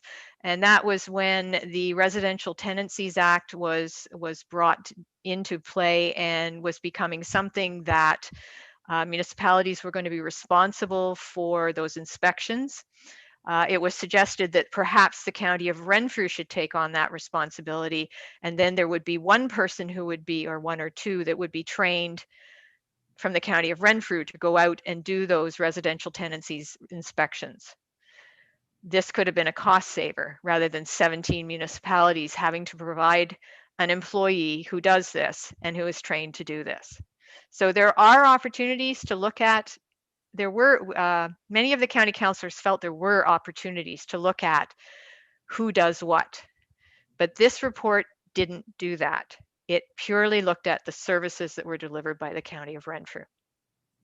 So those are the three ones that I knew I could provide you with to give you some sense of what you can get back. Certainly in some cases, the price tag is a little daunting. You know, spending upwards of or towards $200,000 on a report. The County of Renfrew report cost $197,000. It has led to a desire to review the planning department and planning services because we currently have a municipality that would like to be, that has hired a planner, for example, and would like to be providing their own planning services locally. So there will be some consultation coming at you from the County of Renfrew in regards to, it may not come to council, it may come to the CAO and the planning department and myself, but it'll be in regards to what planning services does the municipality wish to continue with, and is there, you know, I would come back with wanting to have the ability to consider whether or not we wanted to eventually have our own planner. I'm not saying today, but you know, that might be an ability that we would want to have, a flexibility we would want to have as a municipality. So there, this $197,000 study is led to a further study. So just be aware. Okay. So, you know, the most cost-effective one I can see was obviously the operational review.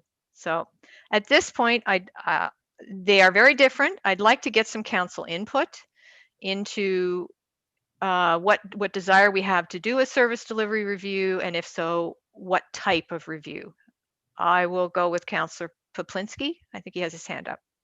Yes, thank you, Madam Mayor. Give you a chance to catch your breath there. That's thank you. Anyway, that's very good. Thank you so much. And also thank you for making this report available and doing it before Christmas. So I had the time to go through every page of it, which I found interesting. However, not all of it does apply to us, and we can be more like a smorgasbord where we should be able to decide what we want. If that's the route that we're going, I think it could be a very worthwhile venture. And you know, when the areas where for the municipalities that we're working jointly, I believe they looked at the police service. Well, our bill is set in stone. There's really nothing we can do. So why would we have a report done that tells us that? And for a good part of it, the fire.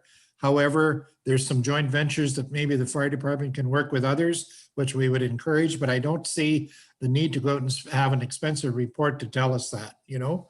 So yes, the organizational review, operational, I think is really what we need to do. And I was really interested in looking at this because of some of the information that was coming down in various publications, including the newspaper from the government that was saying that if you weren't taking advantage of this opportunity to have these reviews, down the road, they could be looking at more amalgamations. Well, we don't want to go down that road. So if there's money available, if there's some money left in the big grant that we've got, if we can have some of it to do and have it focused on the areas of, and let council decide, not another township, but I just feel that those reports are very, very good.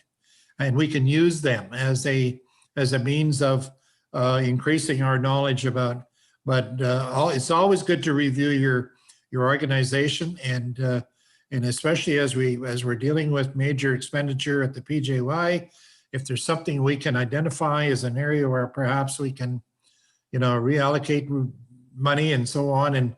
But we have to do a lot with limited money. So, and if we've got some money for the study, then I would suggest that we educate ourselves as to what we want to get out of it, and and then move forward. That's my little contribution. Councillor Bromwich. Thank you, through you, Chair. I've been going through this thing. I'm saying, you're talking $196,000 for a report for Renfrew County. That's totally beyond our comprehension down at our little township, okay? To get other townships involved in this also would take us probably a year to 2 years of lobbying to get them involved.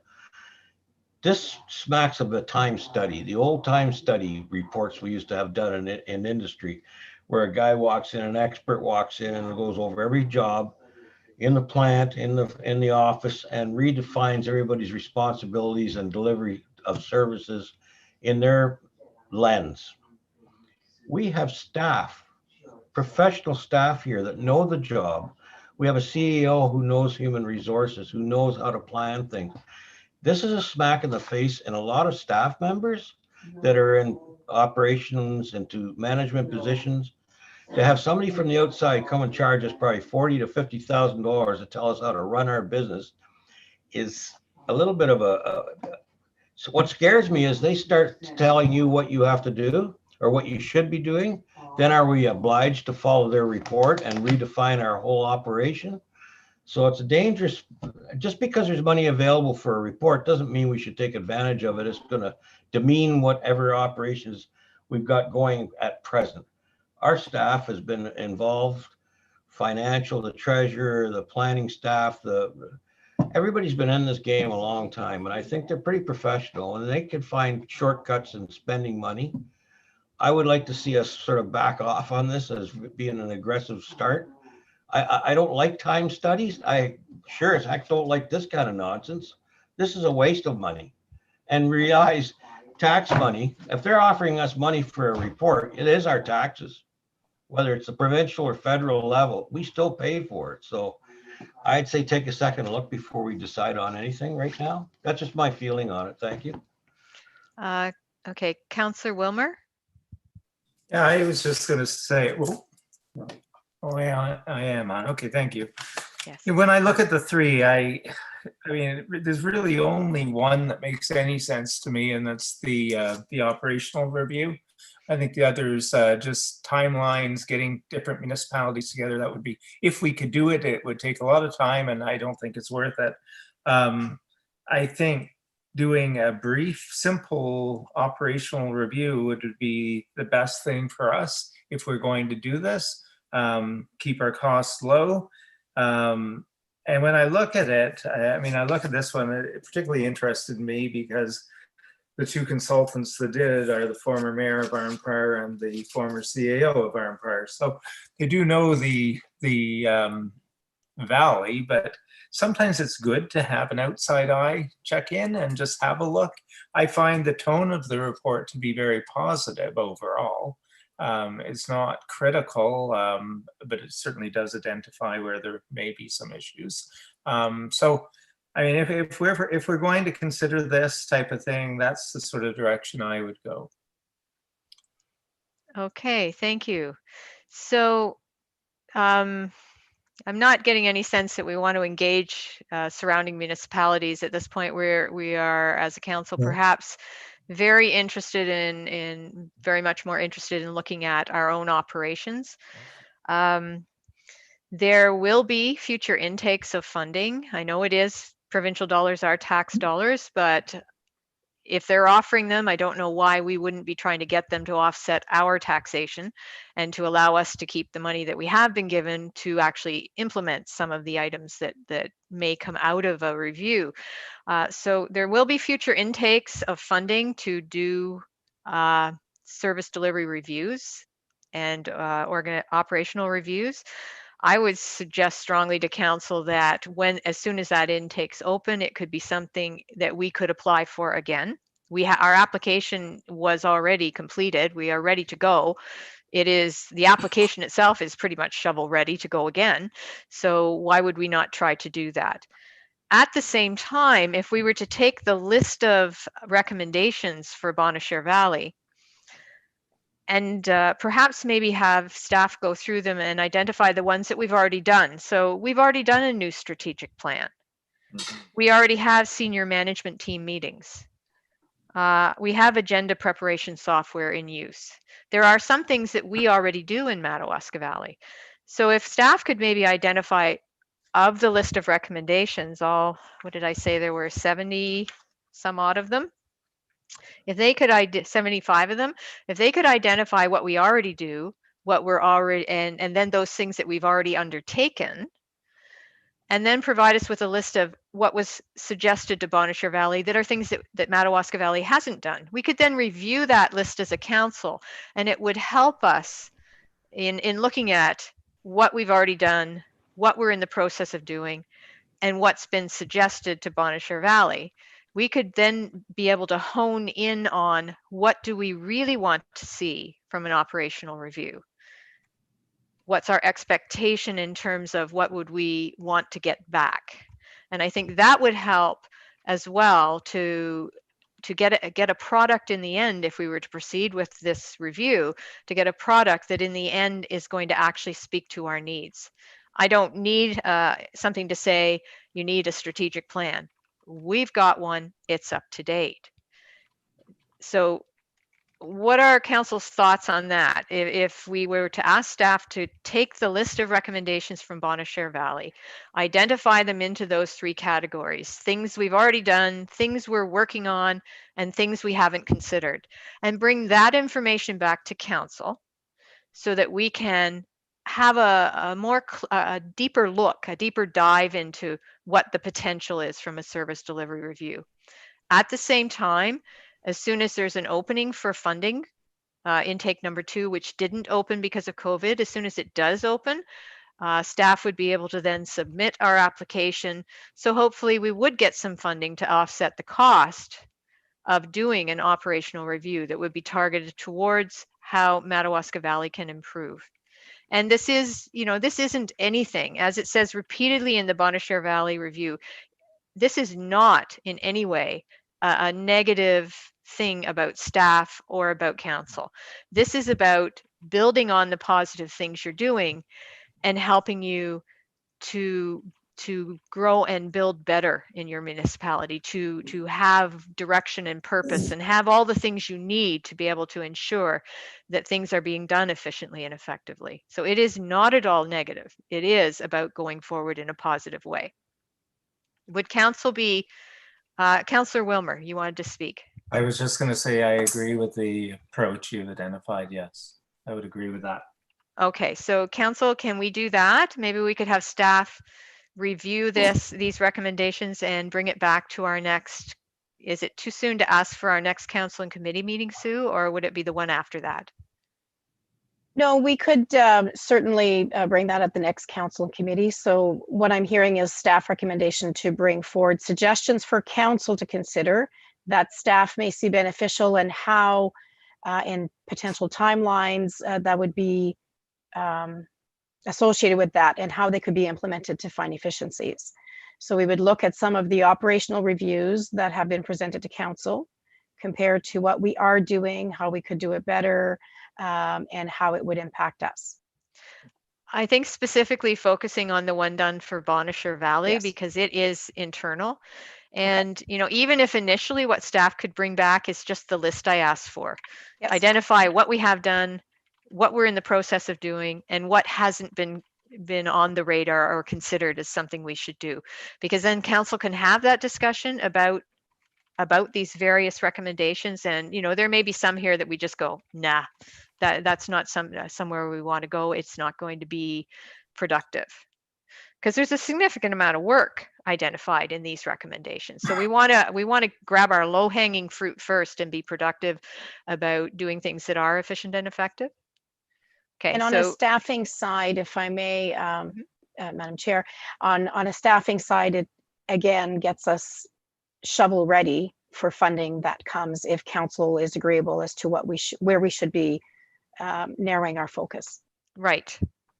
Well, and it would mean that we would be able to, if we were going to hire a consultant, we would be able to give them a very clear indication of what we were looking for. We need a clear indication of that. Yes. What do we want to get back in general, so that what we get back is something that meets our needs. I'm hoping that captures, Councillor Paplinsky, what you were thinking. Absolutely. And, you know, when I think back in the last few years, we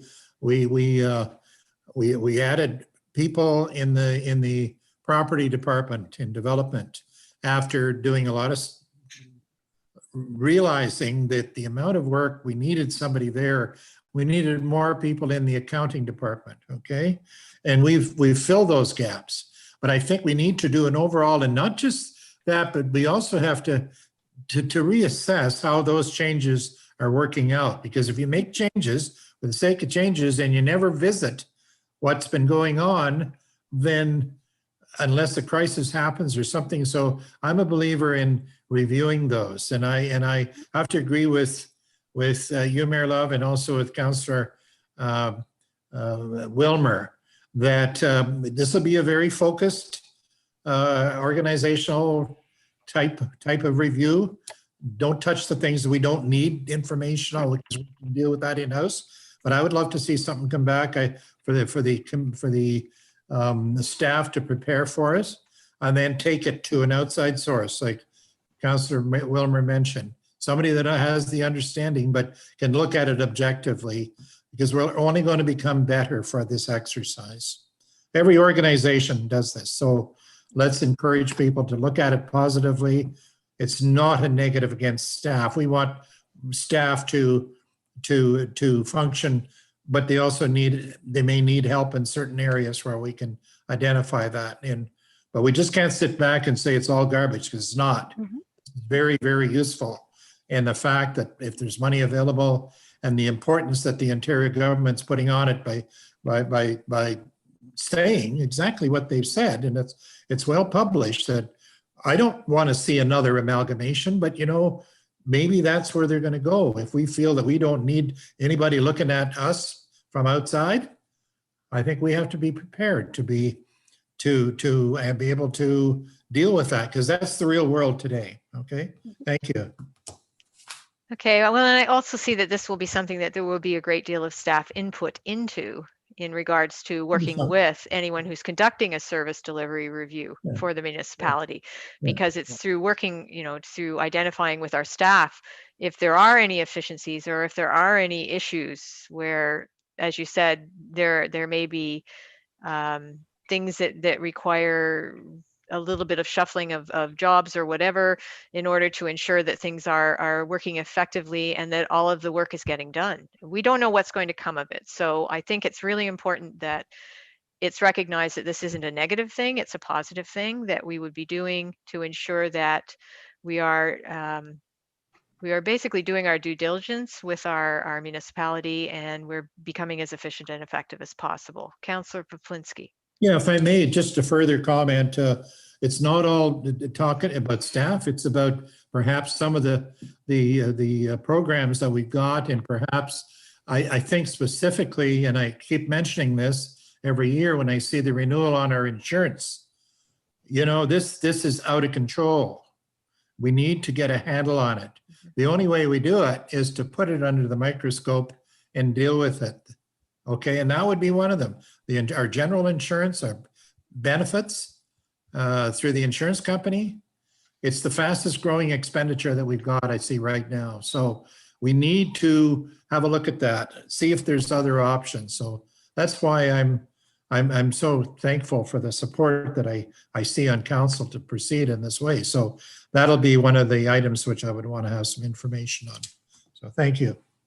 Okay, thank you. Sue, do you need any direction specifically, or are we good with the discussion that we've had? No, I believe we're fine, Madam Mayor. Okay, is there anything further from council on this at this point? Okay, I'm not seeing anything. I'm just gonna get rid of all the pages I've got in terms of that. And, all right. Our next item, oh, Janice is there. Janice, can you join us? Because our next item is the property tax arrears update.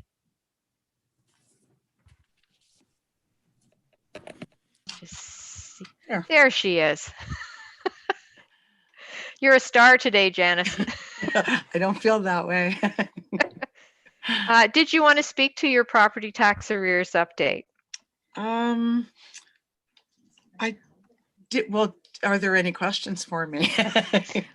Okay, well, I'll ask that. Does anyone have okay. any questions for Janice on the property tax arrears update? Councillor Poplinski. Yes, I'm just looking at the report here, Janice, and I think it's pretty straightforward. However, I know that we had, in your report mentions that we'd waive the interest in March and April. Period, which I think was very beneficial for people. But looking at the increase in the outstanding taxes, and I know from my conversation with you, this doesn't really reflect, I guess, the last month of the year. Is that correct? That is correct. This is only to November 30th. I'm sorry? This is only up until November the 30th. Okay, thank you. So there's obviously, there's people obviously have paid taxes in that time. Definitely. I'm just wanting to make sure that it's heading in the right direction, because I know a lot of people have got big problems in trying to come up with this tax money. And we always have, arrears. That's just the nature of the business that we're in. And you've done a fantastic job in trying to stay on top of it and so on. But I was wondering how much money would that, if you have an idea, the amount of interest that we would have lost by doing what we did. Yeah, we waived $18,177.62. Okay. And I'm sure, like in the past, there's agreements if somebody is trying to make up and you're working with them in that regard and encouraging them to do that. All I can say, that's the case, then continue to do that. And because that is a bit of an issue for sure, we got to get that number down and work towards that. So thank you again for all your work. You're welcome. Thank you. Any other questions or comments from council? Okay, I'm not seeing any. Janice, I know you've been hugely busy with the new software for water and wastewater, with the transition in the financial software, which means the taxation is also a factor in dealing with new software. When you get through that, I know council last said to kind of ease off on pursuing people for tax collection. Yes. So, and we understood as a council that it has been very challenging times this year with COVID. I'm going to express the concern that, we did ease off and staff has been very busy. And it's not a concern with staff. It's a concern for the taxpayers who are falling into arrears. I'm thinking that when you get through all that work, it would be good to start again to take some time to start contacting people. And the reason I'm saying that, I know people are still struggling, but the further behind someone falls, the harder it is for them to get out of the hole. So it takes a fair amount of time for staff to connect with individual taxpayers who are having issues and are challenged to make their payments. But I think if we can get those individuals who are struggling on some kind of payment plan, the sooner the better, the less likely they are to fall into a hole they can't get themselves out of. So Definitely. with all the sensitivity that I know you bring to that issue, I think once you've got through all the other work that you have, and I recognize it fully, I'd really like to see those contacts begun to be made again. And I know it will be That's- months from now, Yeah. but if we could please, just to ensure that our taxpayers aren't ending up in big holes they can't get out of. No, that's definitely a priority. As soon as we get, it will probably not be until after the interim billing. I had hoped it would be before the interim billing, but I don't see it. We're almost at interim billing now. So Yes. hopefully they'll read after. I recognize that completely. I'm hoping if council concurs that it's super important that contact is made to try to begin to make that connection and build a relationship with individuals that are falling behind. Exactly. Does anyone have any concerns with staff doing that once they have the time and the opportunity to do it? It's not necessarily about applying great amounts of pressure. It's rather about trying to build a relationship to ensure these people aren't in a hole. Exactly. Yeah. Is council okay with that? Yes. Okay, it is a little bit different from what was previously said to staff about kind of easing back. So if we're good with that, do we need, is that direction sufficient, Sue, or do I need a resolution? No, we do not need a resolution. Okay, just wanted to make sure. I'm not seeing any objection. It concerns me when people are falling behind because it's hard to get back out of that hole. Okay, is there anything further on the tax arrears? I'm not seeing anything. Thank you, Janice. We'll let you go back to your busy day. Okay, thank you. All right, our next item is the COVID-19 update report from Sue. And take it away, Sue. I just wanted to put it on the public agenda only because it's the same press release we have on the website. So by attaching it to the public agenda, it just confirms that we're going back to the same way that we provided service in March. It went well in March and April, even though we had a tax billing, which was a really busy time. I talked to staff this morning and they are scheduling their appointments.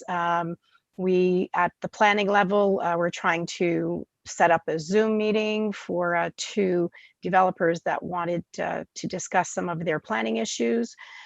Staff is doing mostly all of their communicating through telephone and online, and it seems to be going well. And it's exactly the same as we did in March when the first provincial lockdown happened. So we did identify that we are hoping January 23rd is when this provincial lockdown was scheduled to be and I think that's the end of the 28 days. So then hopefully we'll go back to what we had as phase 2, which was unlocking the door, but still having the mask at this point. Okay, any questions from council on that? Councillor Popolinski. Yes, Madam CAO, I'm just wondering if you could clarify something for me. I have a copy, of course, of the information that you relayed from the county regarding having certain facilities open, including our outdoor rinks. Yes. And I got a lot of calls over the Christmas holidays from people that went to the rink in Combermere. The ice was perfect, but they weren't allowed to have hockey sticks on the ice. And I checked with where I could, and I found out that directive came from our office. Is that correct? What we relayed to our staff was the directives that we got from public health, and it was because we have a monitored rink. So we were advised to remove the hockey nets and that there was not to be any sports played.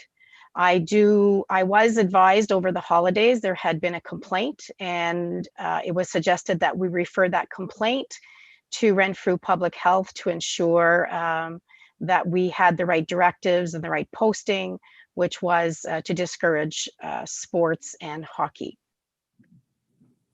Well, the sad part about it is that after leaving their rink, I drove by the river and I see the kids out clearing the ice on the river. They've got masks on, they got their helmets on, but they got their hockey sticks. And I'm just wondering, is this something that we're being forced to do?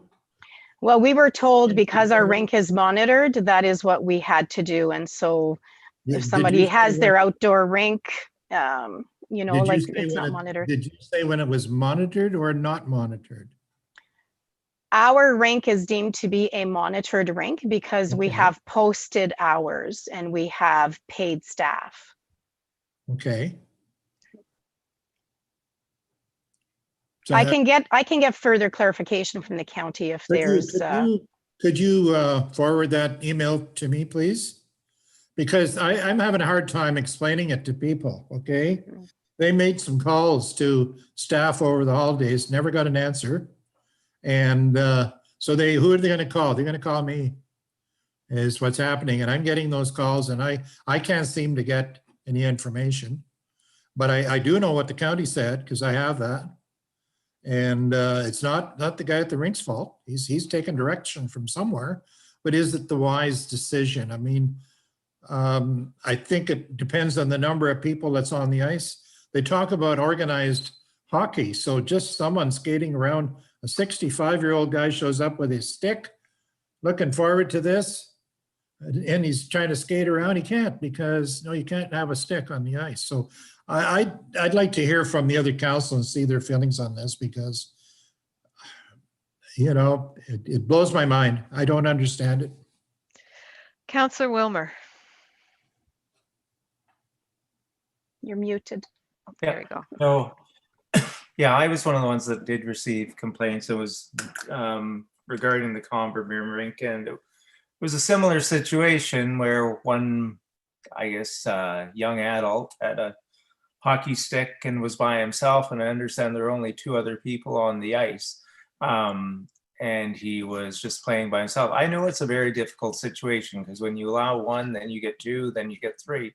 But I think sometimes we have to look at common sense. And I know I did read Lindsay's, from Renfrew Health's response, and you know, it isn't totally clear. I mean, it's clear on not playing outdoor sports, but it's not clear on what defines an outdoor sport, or if you're out there by yourself. So it's one of these gray areas that's really hard to deal with. And I think sometimes we have to use common sense when we're dealing with this. Obviously, there's a big difference between a rink that has 25 people on it and one that has 2 or 3 people on it. And, you know, sometimes rules are made, but you really have to look at what makes sense. And Councillor Poplinski's right. I mean, out on the lake, there were many rinks this year, and more so than usual, and everyone has sticks. And but I understand those aren't our rinks, and I do understand the fact that, you know, we are considered a monitored rink, but I still am unclear. I don't think that it totally eliminates having a hockey stick on the ice, but again, it's one of these that's open to interpretation. So could we seek clarification from public health? Absolutely. I think express exactly this situation to public health and seek clarification in writing, because in the end, the municipality is, you know, we want to uphold the rules of public health. We do want it to make some sense at the same time. And we do have to ensure that we're managing our risk as a municipality. So Sue, if you wouldn't mind contacting public health, or having staff contact public health and get some clarification. And if you could forward that, you know, not only to staff, but also to all of council. Because if this, you know, we're not setting the public health rules, we don't really have any say in those.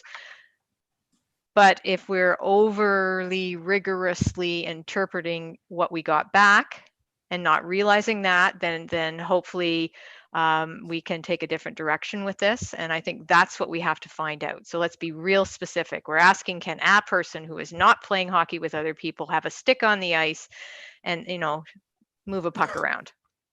Like, we want to know about that, because it seems that that's significantly different from a group of people playing hockey where they are interacting and they will be coming in close contact with each other.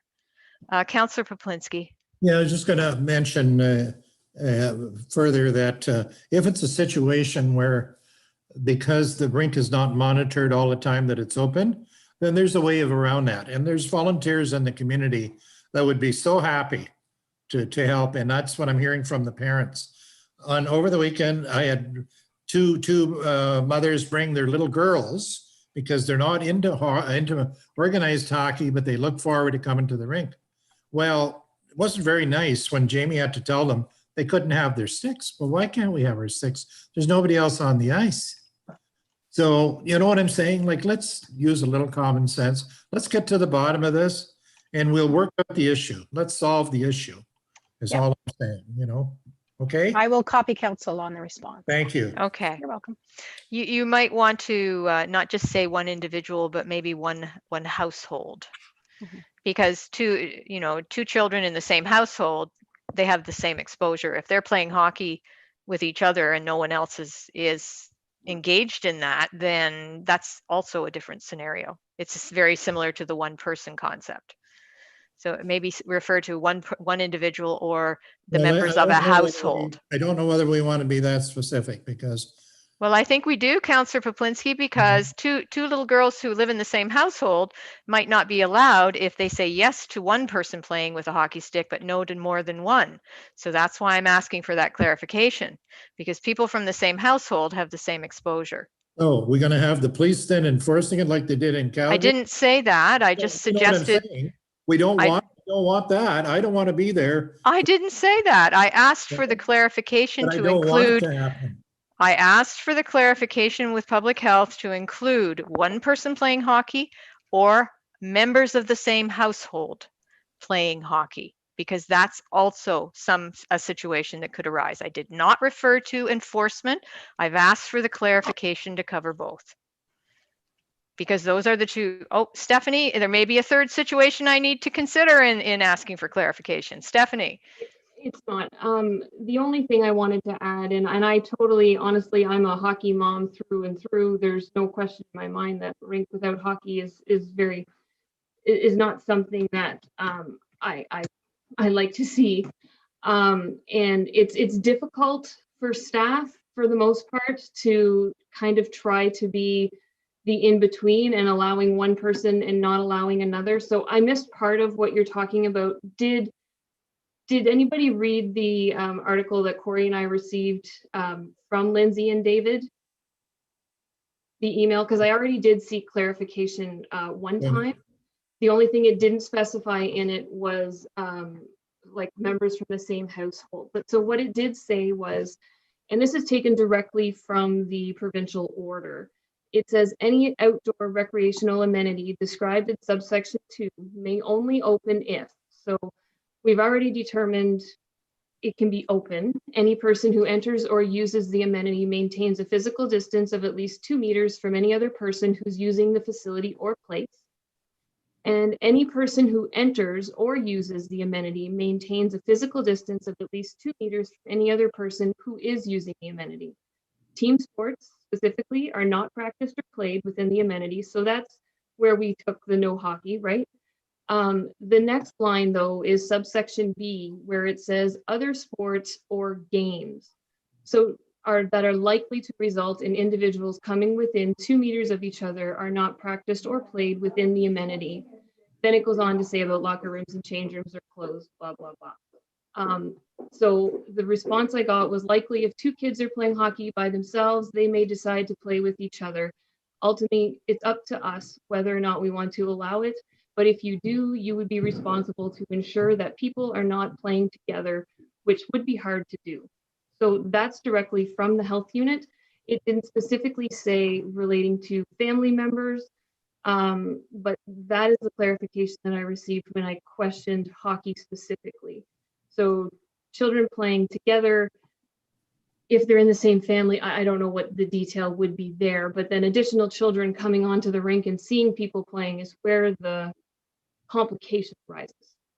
And then, yes, you can play until somebody else comes, but now you have to take your stick off because somebody else is there. So council can decide, but that was the response I got from the health unit. Okay, I think we still need some clarification because we are there, you know, there are, I don't want staff to be in the middle of this. It either is not allowed or it is allowed. And that's not fair to leave staff stuck in the middle trying to guess. So, but I don't think you're going to get the full interpretation. It'll just be guidelines. And the last line she said to me was, you would be responsible to ensure that they are not playing together. Ultimately, it is up to you. gotta love it. Well, I still think we should seek one more time to get some clarification because it's being challenged. It's been an issue. So I'm sorry, staff, but give it one more go. If, yeah, I don't know. All you can do is give it one more go because these rules are made in general, but somehow we're expected to figure out how to implement this. I don't want to end up on the wrong side of it. And I also don't want to end up on the side where we've allowed things that are not supposed to be allowed. So here we are. Let's try one more time and see if we can't get something that even adds a few words that makes a little more sense than what we got. Okay, and maybe we could check with other municipalities as well. You know, some sort of consensus between the rural municipalities about how we're going to deal with our outdoor rinks and not having rules that are different in Madawaska Valley from Killaloe, Haggerty, and Richards, from South Algonquin would probably also be helpful. I know you're trying to coordinate, Stephanie.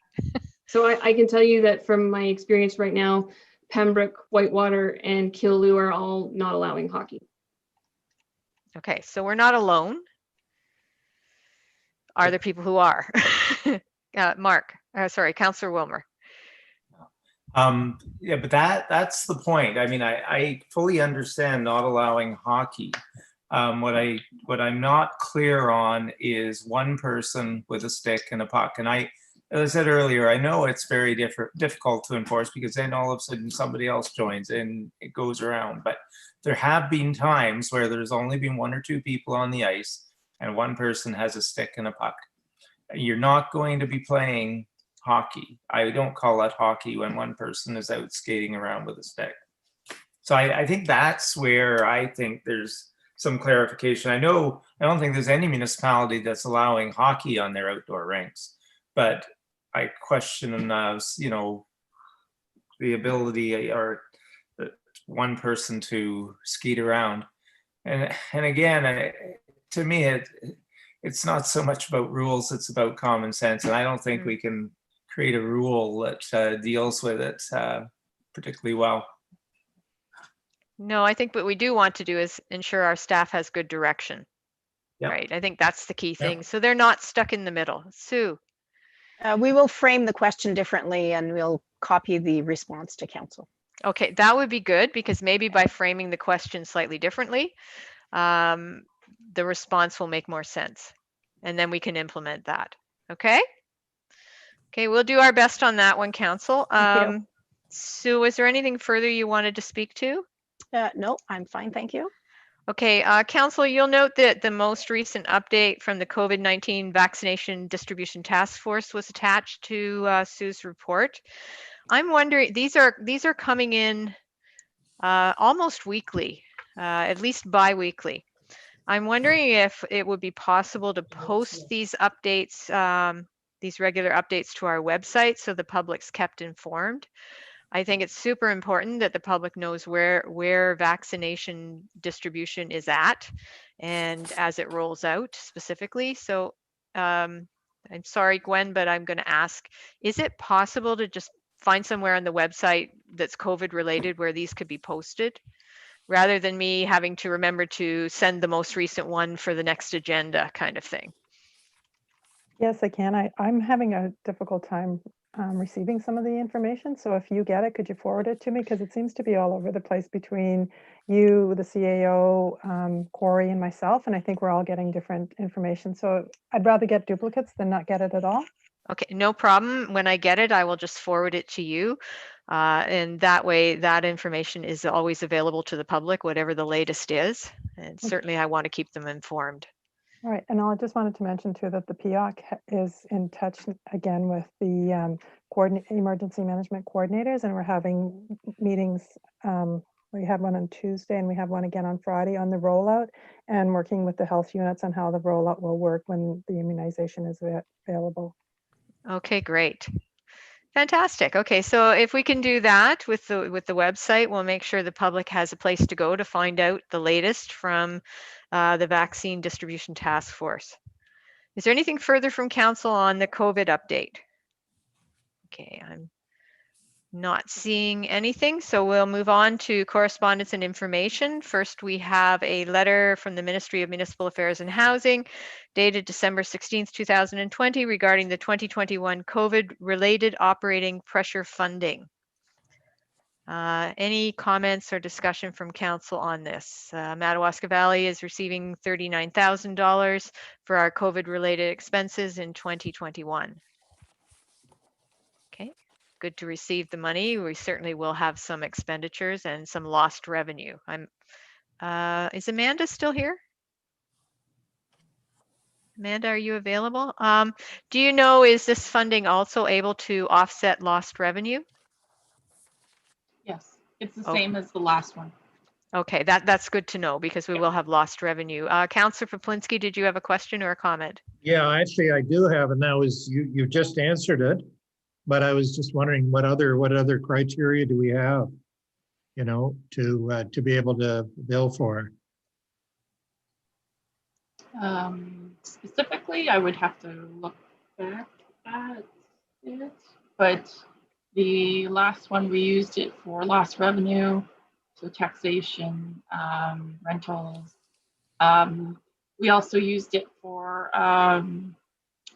expenses that are COVID related, but nothing capital or nothing like improvements to facilities or buildings or infrastructure like that. So it was more PPE, you know, sanitizers and things out of the ordinary that we normally would not purchase except for because of the situation that we are in. Okay, thank you. Yeah. Okay, great. Thank you, Amanda. Any other comments from council on that? Not seeing any. Our next item is a letter from the Ministry of Agriculture, Food and Rural Affairs dated December 15th, 2020 regarding the Rural Economic Development Program, the RED program. Any comments, discussion from council on that? Do we know, Sue, do we know, is staff going to submit an application? And if so, do we have a clue what we would be applying for? There is a Zoom meeting scheduled tomorrow with OMAFRA because some of the RED criteria, we need to have a communications plan or a marketing plan.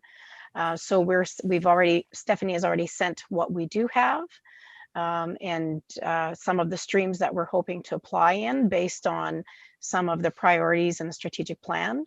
And once she gives us guidelines, then we'll come to council with a report. Okay, any questions from council? Councillor Poplinski. Yeah, you mentioned there's a Zoom meeting. Is that open to the council or is that?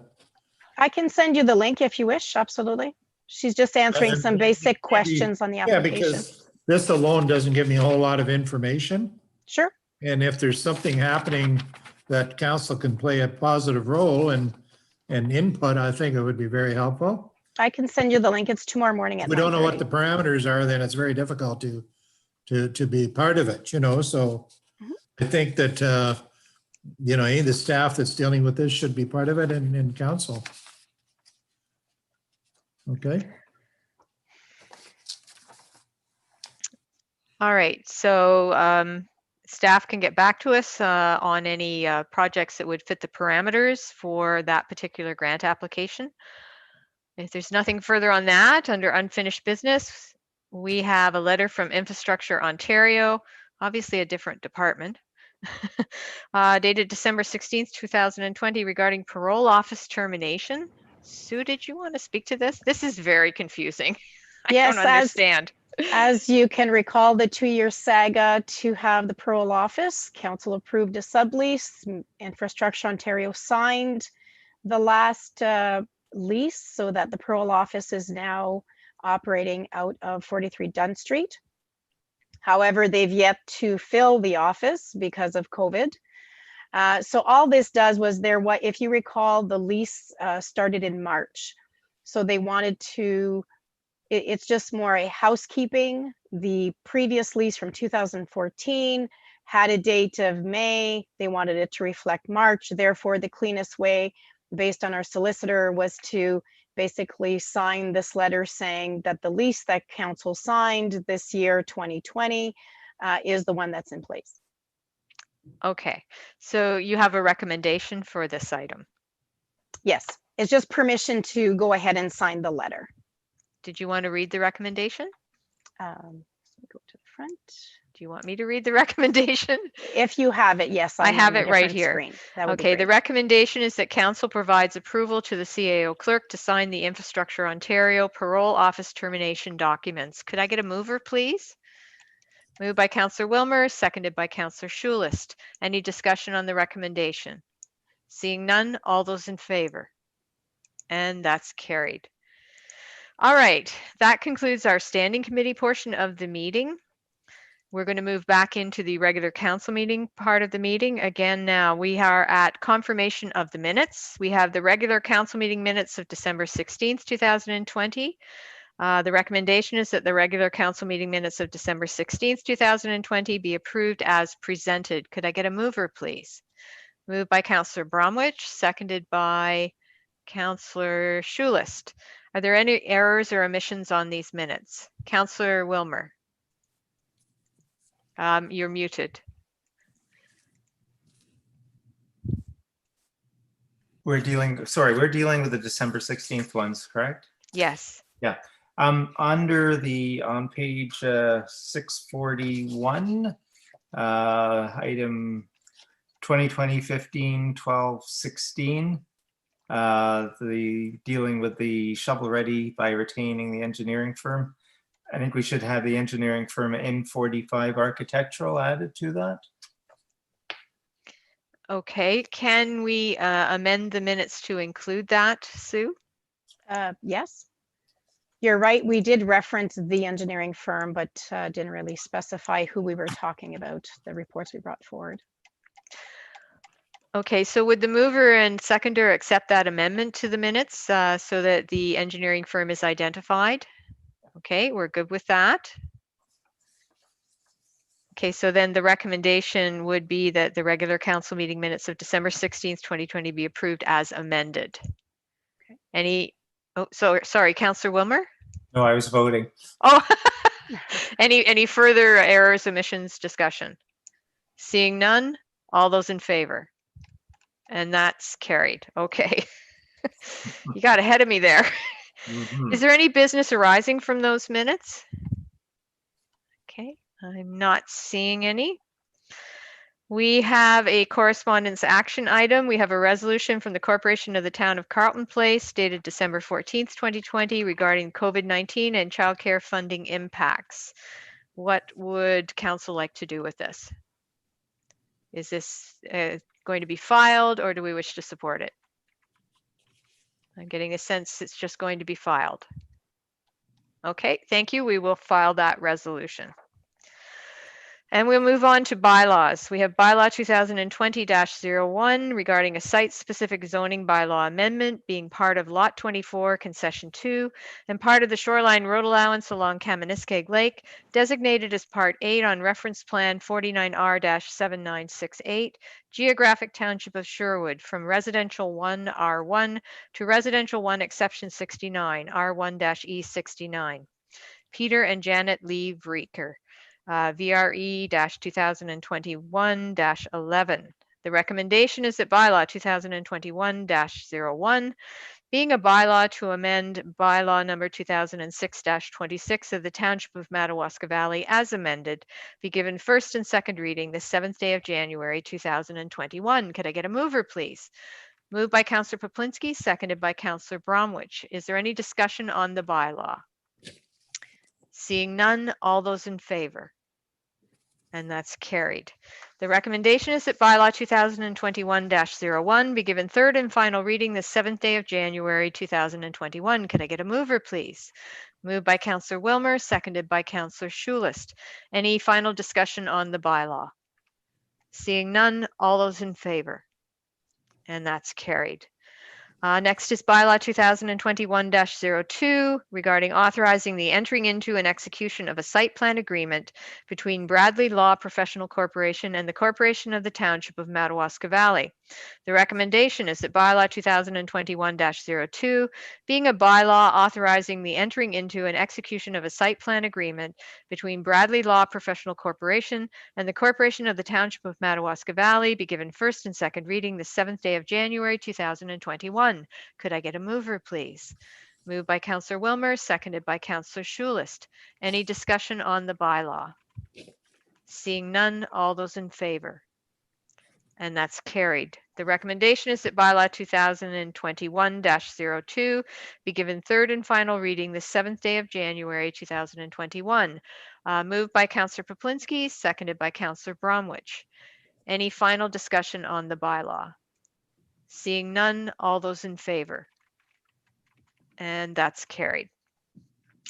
Next, we have an in-camera session. The recommendation is that the meeting enter in-camera session to discuss matters pertaining to the security of the property of the municipality or local board, personal matters about an identifiable individual, including municipal or local board employees, advice that is subject to solicitor-client privilege, including communications necessary for that purpose. Ontario Municipal Act 2001, Chapter 25, Section 239, 2A, B, and F. And number one, the item is regular council meeting minutes in camera from December 16th, 2020. Could I get a mover, please? Moved by Counselor Wilmer, seconded by Counselor Poplinski. All those in favor? And that's carried. We are in camera. Gwen, I will